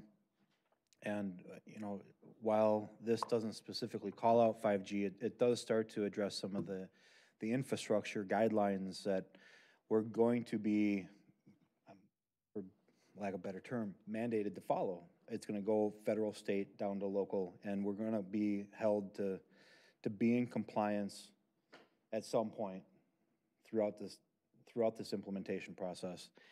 And you know, the fear of technology and what it does with health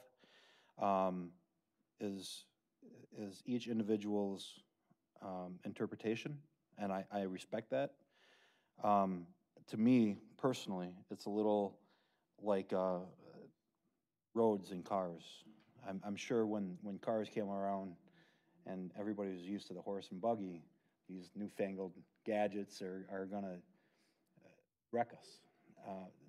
This new technology, this 5G, has a lot to go on in regards to additional research for potential health concerns, but what it will lay down for our capability for economic growth, for connectivity, will scare some and excite others. And that'll be a continued discussion as this rolls out, and it will roll out quickly. Technology as a whole is quickly evolving, and it's changing all of our lives as we sit here in this room, and as our kids are engaged with it.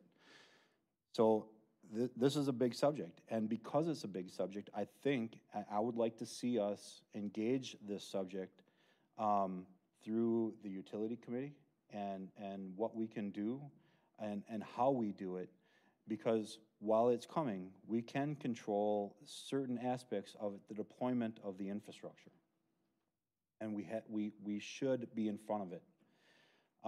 Because we do have better ground to stand on when we are in compliance. I'm going to be for this, but I would request that as a municipality whose obligation it is to be educated on these subjects, I don't think we'll ever get to a point of being experts, but we need to be better educated on what's coming so we can be better prepared to have policy in place to protect our community and to enhance our community.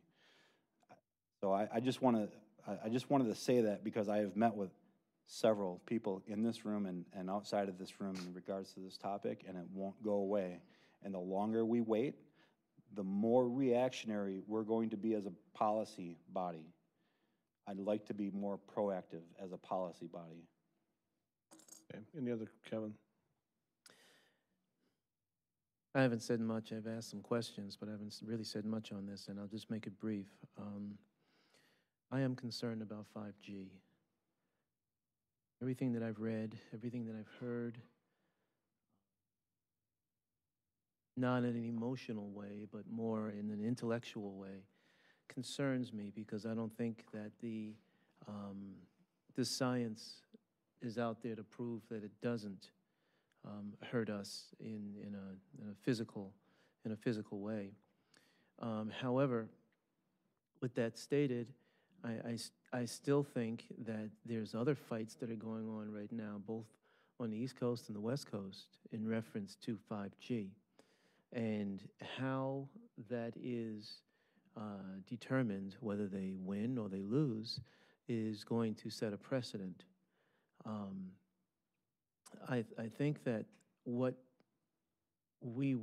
I think we're really voting on, for the most part, is to become in compliance, so that it gives us a leg up, so that we can, at the end of the day, say no because of this, that, and the other thing.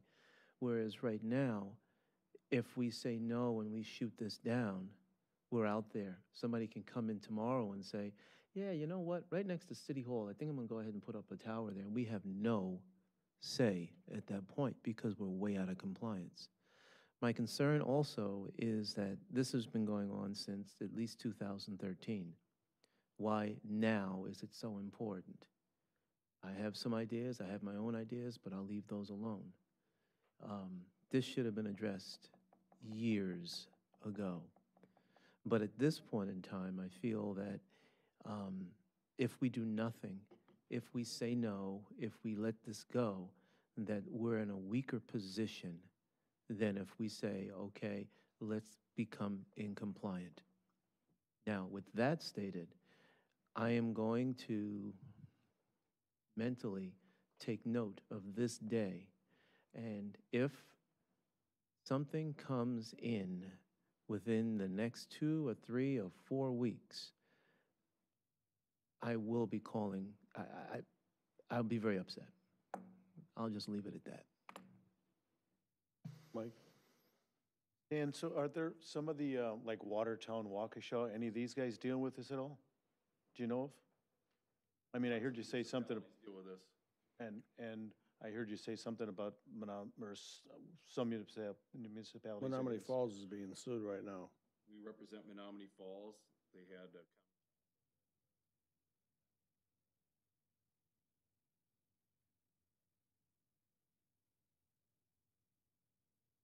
yeah. So basically, Greenfield, we had one that was in a historic district. They took more of an aesthetics.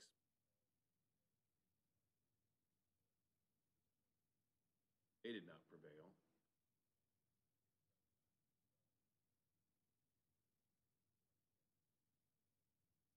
But yeah, there's lawsuits all over the place. Popping up everywhere. yeah. So basically, the hands are tied. You've got to get this Well, to get through your unless hands you are tied want to the extent that the state and the feds have said, you will do it. Right. You have ammunition to say no. Council believes that there's, on the basis of evidence that comes before you in a conditional use setting, feel that there's a health safety based in addition to aesthetics, because you can't count if there's other reasons. Then, you know, you have a right. Well, beat it to death. Without having those tools, I highly recommend that you pass this if you want to be able to regulate towers at all. Okay. Stan, do you have, oh, sorry. Oh, go ahead. Do you have examples of communities that did pass it and now they're actually putting up the towers and rolling out any 5G? I don't know of any 5G anywhere in southeast Wisconsin. There's none around here. There's none in the Midwest yet. Go ahead. Kevin, to your point, why now? Because the technology exists now. It didn't exist back in 2013. There was no 5G. We were rolling out 3G, 4G. It's the next evolution in the technology.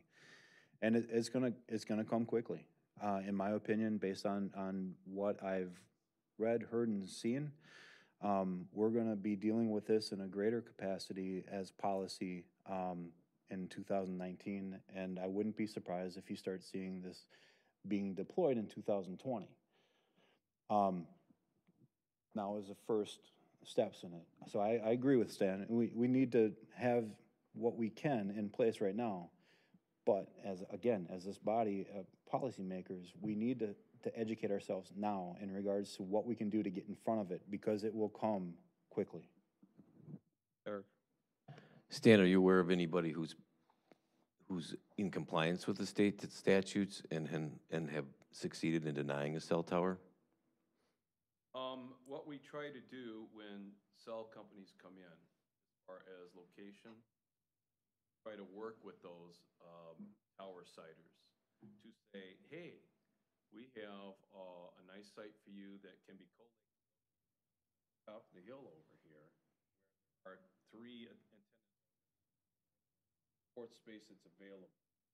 Or we, as a city, have already worked with a tower siting situation, one of the microcells, when they wanted to put it right next to the school. And we said, you know what, can you move it like 500 yards to the west? Because first of all, you'd be higher on the hill. Second of all, it's a better location for you, have a better utility hookup there, and it'll be away from the school. That's how you typically do it. But if a company comes in and they can check off every single siting requirement, there's very little you can do. Understood, but my question was, is there anybody who you've been able to deny after deny a site to? Yes, because they screwed up. In what way? They didn't give us a complete application. If they wanted to come back and file the application correctly, They would have gotten it. The 5G technology is more of a mesh technology, and from an antenna standpoint, this applies to antenna as well as fixed towers, correct? this applies to any mobile. Wish we would stop talking about what's on the tower, because this regulation has nothing to do with we deal with that when they come in for that. Yeah, right now, they wouldn't come in for 5G, they'd come in for something else. Go ahead, Derek. I'd like to make a motion to postpone this. I'll second that. We have a motion and a second to postpone. Do we take discussion on that or no? Well, if it's not a motion to table, you can. Okay, any items on the postpone? Highly recommend that you. Okay, You've already heard there are 2 applicants that are, any day, they're coming in.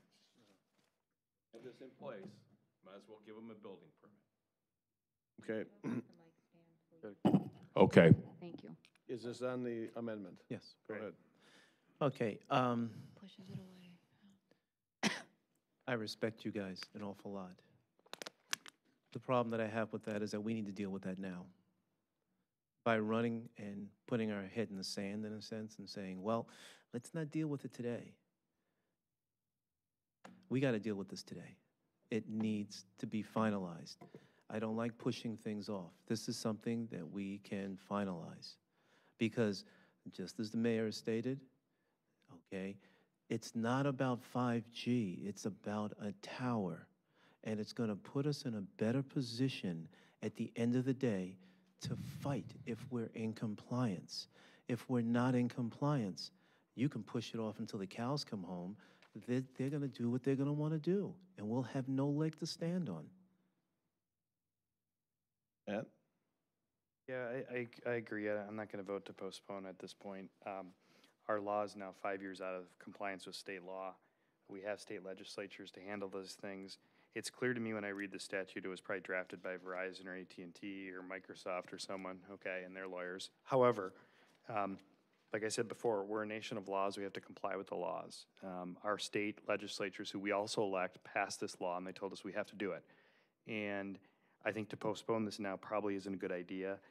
because I think we need to get this in so we can fight the later thing that may come. I also don't think we should succumb as a council to, and I don't want to offend anyone, because I'm not necessarily convinced the 5G is a good idea either, but I don't think we should succumb to fear-mongering and not do something that's legally correct under advice of our city attorney. And our city attorney in past times has told us, hey, there's some wiggle room here, you could go this way, you could go that way. And then we decide one way or the other. He's telling us, look, there's state preemption here. There's federal preemption laws. The feds and the state can preempt what the municipal governments do. And, while everyone wants to make a great stand right now, because some people got a purple book, I think that's very risky, because we haven't done all the research. But what we do know is that our law is 5 years out of compliance. And what I do know is that if we get sued, we're not going to have a leg to stand on because we're not in compliance. So you can only fight the fight that's in front of you. We can't fight 5G killing bees right now, okay? We have to fight what's in front of us, and right now our law is out of compliance. And we need to bring that in compliance and fight the battles we can fight. And you know what? Even if we pass this, we may lose. We may decide somebody comes in with the 5G antennas next week, and we might lose it. But we got to fight the fights that we can fight. So I think we need to just move forward with this, pass it for now, and deal with the repercussions. There's something I wanted to bring up, and I brought it up at the Plan Commission meeting. When we were elected, we all took an oath, and the oath of office that we took says we will defend the Constitution of the state of Wisconsin, which means we will support the laws for the state of Wisconsin, and that's an oath that everybody took and said, so help me God, when you got done with it. So we're obligated basically to, if it's the state law, we have to comply with it. Okay, and I understand that, and I understand what you're saying, but I just don't know if we need to do it at this time. And with all due respect, we're not putting our heads in the sand, and we're not being fear-mongered. We're just asking for a little bit more time. Okay. Any other questions? This is on the postponement. Seeing none, there's a motion to postpone. Please call the roll. Alderman Rozak. Nay. Alderman Shaw. Nay. I had to think about Alderman Ellis. Okay, help me here. A nay means what? If you postpone it? Postpone. Okay, If nay. you say nay, yeah. Nay. Alderman Spiegelberg. Wait, You're voting to postpone. If you want to Would say postpone, you yes. say yes. aye. Aye. Alderman Stray. Nay. Alderman Kavieski. Nay. Alderman Miller. Nay. Okay, so we're not postponing. Right, Any other no. questions on the ordinance? Seeing none, we have a motion and a second on the floor. Call the roll. Alderman Rozak. Aye. Alderman Shaw. Aye. Alderman Ellis. Aye. Alderman Spiegelberg. Nay. Alderman Zwart. Nay. Alderman Stray. Aye. Alderman Kavieski. Aye. Alderman Miller. Aye. Okay, now this will come back for its second reading at our next meeting, which will be in January. You got your way, you postponed it. Next meeting. Till the next meeting. Till It's next always a meeting. second reading on an ordinance, so. At least that's the way we do it. Stan's never lost a That's lawsuit. very satisfying. Quick question. In regards to that, since we have an affirmative on this, if somebody were to come tomorrow, since we have Not enacted. law, Not law yet. Okay. for a month. You have to waive the second reading, and somebody could make that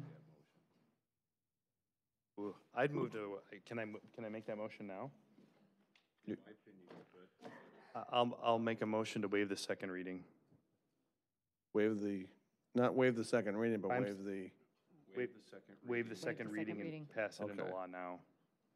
Second that, Was that you, Tom? yes. Okay. so we have a motion on the floor to waive the second reading and approve it on one reading. Is Yes. that basically what it is, Stan? Okay. Any questions or comments on that?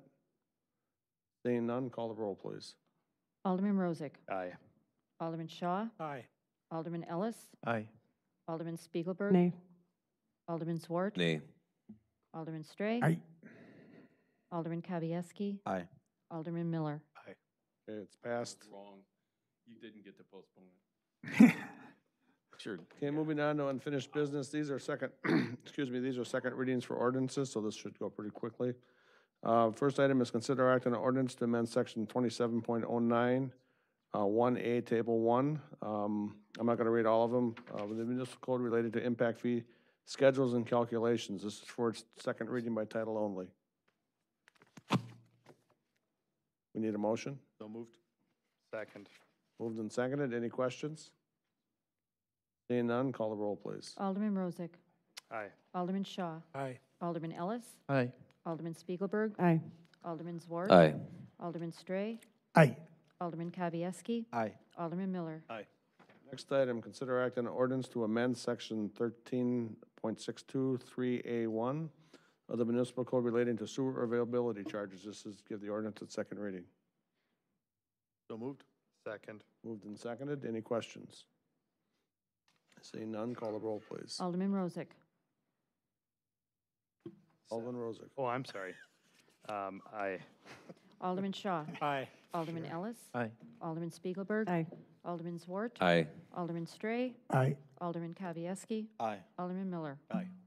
Next one is consider act on an ordinance to repeal and recreate section 9.20 of the municipal code regarding use of intoxicants restricted. This is for its second reading. So moved. Second. Moved and seconded. Any questions? Seeing none, go ahead. Give me a brief overall on that. Basically, what we had was our ordinances didn't track the recent action that you gave or that you enacted relating to some of the new uses of alcohol in parks, like during your beer garden thing and during certain events. Those approvals ran afoul of existing ordinances. So this ordinance fixes that to bring it basically to say if there is a special event under these other ordinances, then folks can have alcohol in those areas as they are permitted by those special events. Just cleans things up. Yep. Okay. Any other questions? Seeing none, we have a motion second. Call the roll, please. Alderman Rozak. Aye. Alderman Shaw. Aye. Alderman Ellis. Aye. Alderman Spiegelberg. Aye. Alderman Zwart. Aye. Alderman Stray. Aye. Alderman Kavieski. Aye. Alderman Miller. Aye. And the last one here is consider act on an ordinance to repeal section 9.21, horses in business district and on sidewalks prohibited, and repeal and recreate section 21.091, horses in parks and other public areas prohibited of the municipal code. This is for its second reading. We know how Tom's going to vote on this one. So moved. Or see, keep your tail up. Second. Moved and seconded. Any questions? Seeing none, call the roll, please. Alderman Rozak. Aye. Alderman Shaw. Aye. Alderman Ellis. Aye. Alderman Spiegelberg. Aye. Alderman Zwart. Aye. Alderman Stray. Aye. Alderman Kavieski. Aye. Alderman Miller. Aye. Would have been better to say nay. Yeah. Said nay, right? I was gonna say that, but, yeah. Moving on to new business, item on there is consider act on a resolution of necessity for a portion of 1335 South Silver Lake Street. We need a motion to approve the resolution. To approve. Mark? He wants me to do it. Stan's gonna do it? So, I know I sound like a broken record on these issues, but if you want to acquire the approximately 7,000 square feet, 6,800 or something of Triangle, you will need to adopt this as your first action. It sets the the train in motion relating to acquiring property through the condemnation process. If you do this, then I would be sending the rights letter and a copy of the appraisal that we have received relating to this small parcel to the property owner, and that will give them their 60 days to go out and get their own appraisal at our cost if they care to do so, after which time we can start negotiating with them as it would relate to the acquisition of this property. Just to point, the purchase of this property, if this resolution is approved, would be out of road impact fees. It's not tax dollars. So it's part of the process and the plan that's been in place to go for the engineering, the DNR permit. Those things have been submitted already. This is just the next step as we move forward. So just wanted to bring that up. Matt? Are we allowed to ask how much the appraisal was for? What the cost? Are we? Not yet, I don't think, right? Well, yeah. Oh, can you? Okay. Yeah, I mean, we're gonna be it's public record. I don't recall exactly what it was, but it was like, 5,600? 6,600? 6,600? Okay. Yeah. For that portion. Go ahead, Charlie. Yeah, I'm going to oppose this just because I am not in favor of Right. extending Thackeray Trail in the first place. That's fine. Any other questions? Seeing none, we have a motion and a second on the floor. Call the roll, please. Alderman Rozak? Nay. Was that a nay? Nay. Alderman Shaw? Nay. Alderman Ellis? Nay. Alderman Spiegelberg? Aye. Alderman Zwart? Aye. Alderman Stray? Nay. Alderman Kavieski? Aye. Alderman Miller? Aye. Yes, sir. Aye. That's an interesting vote. Moving on, staff reports. Nothing this evening. Did you want to talk about the, Yeah. the meeting? Diane has something. Thank you. Thank you. I just wanted to make everyone aware that our District 3 Alderman, Mike Miller, has chosen not to seek reelection. Therefore, not only for his seat, but for the other aldermen in District 1, 2, and 4, if the city receives 3 or more filings of candidacy, then council will need to act on whether or not to hold a local primary election for that seat or seats. So we have to do that by Monday, January 7th, and since the first council meeting is on January 2nd and papers are not due, January 1st, and papers are not due until January 2nd at 5 p.m., we'll need to schedule a special council meeting. So we are looking at Thursday, January 3rd. Staff will be calling you to determine the time that the majority can make the meeting. They'll be calling tomorrow. And so I just wanted you to be aware of that. The agenda would go out on December 28th. And then if a council meeting is not necessary, I'll know that on the end of the day on January 2nd, I would send an email out that the meeting would be canceled because there would be no other business. You post it on our website, too. Yes, yes, sir. So it would be notified that everybody would, and if there's if there's more than three, if there's. Three or more. 3 or more candidates for any seat, then we'd have to have a meeting. Okay. Any other staff reports? That's it? Reports and comments from Alderman? Kevin? I've got a bit of a concern. I was over by Pabst Farm the other day, and I was actually looking at Farm and Fleet Farm, whatever they call them. Okay. And at one point, right by the Starbucks there, you're going to have to go across traffic to be able to get into the area at which that Fleet Farm, Fleet Farm is. That's a huge area right there, and my concern here is accidents. And I'm wondering if we can't, I don't know whose jurisdiction that's under or anything, if we can put a stop sign there or a light or something, because I mean it's 6 lanes. It's big. I know. It's big. I drove It's huge. through it. I drove through it a few It's days huge. ago. So I'm asking that maybe we can do something before. I mean, it's an accident waiting to happen. I know we had a report of a wrong way driver there, and I think did you go out and adjust it or adapt to that? If we're gonna talk about this, I would like it to go on the next agenda rather than us getting Not into a just- general okay. discussion So we won't talk about about it. Well, I just as made far a as- statement, that's No, all. no, I think you're right. That's fine. So if. You made a statement, so we won't talk about it anymore. Charlie? Yeah, now that we passed the utility budget, I just wanted to thank all of the staff of the utilities. We take for granted the fact that when we flip the switch on, the electricity works, that water works, that you flush the toilet, everything works. We take all that for granted, but I just wanted to thank all you guys. Yeah, actually, Kevin brought up a good point on that intersection. I had a separate issue out there, which is putting lines in along parts of that boulevard as well, from Fleet Farm to my subdivision back the other way.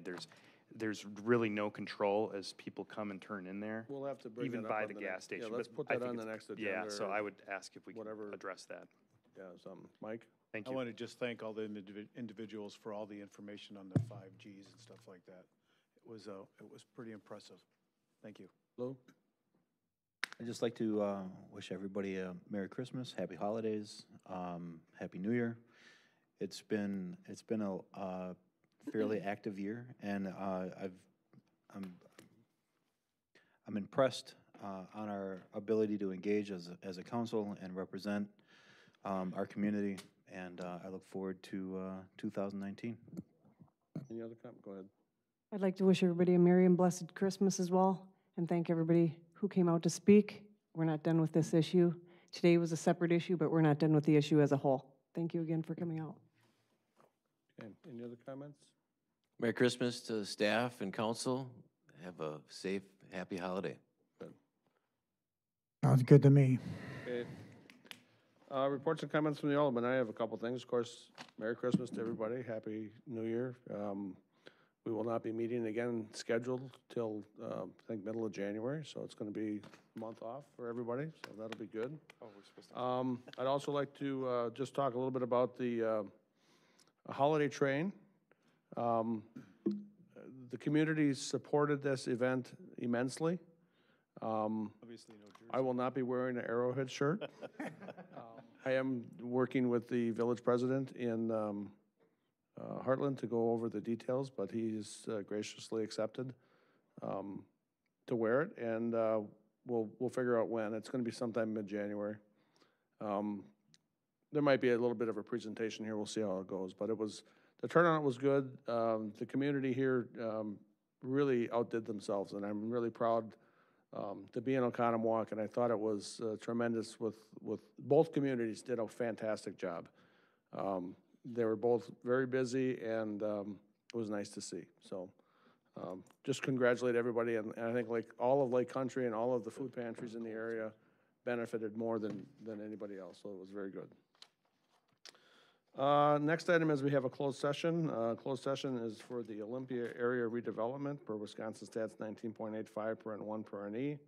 Deliberating or negotiating the purchasing of public properties, investing in public funds, or conducting other specified public businesses whenever competitive or bargaining reasons require a closed session. We need a motion to go into closed session. So moved. Second. Take the roll, please. Alderman Rozak? Aye. Alderman Shaw? Aye. Alderman Ellis? Aye. Alderman Spiegelberg? Aye. Alderman Swartz? Aye. Alderman Stray? Aye. Alderman Kavieski? Aye. Alderman Miller? Okay.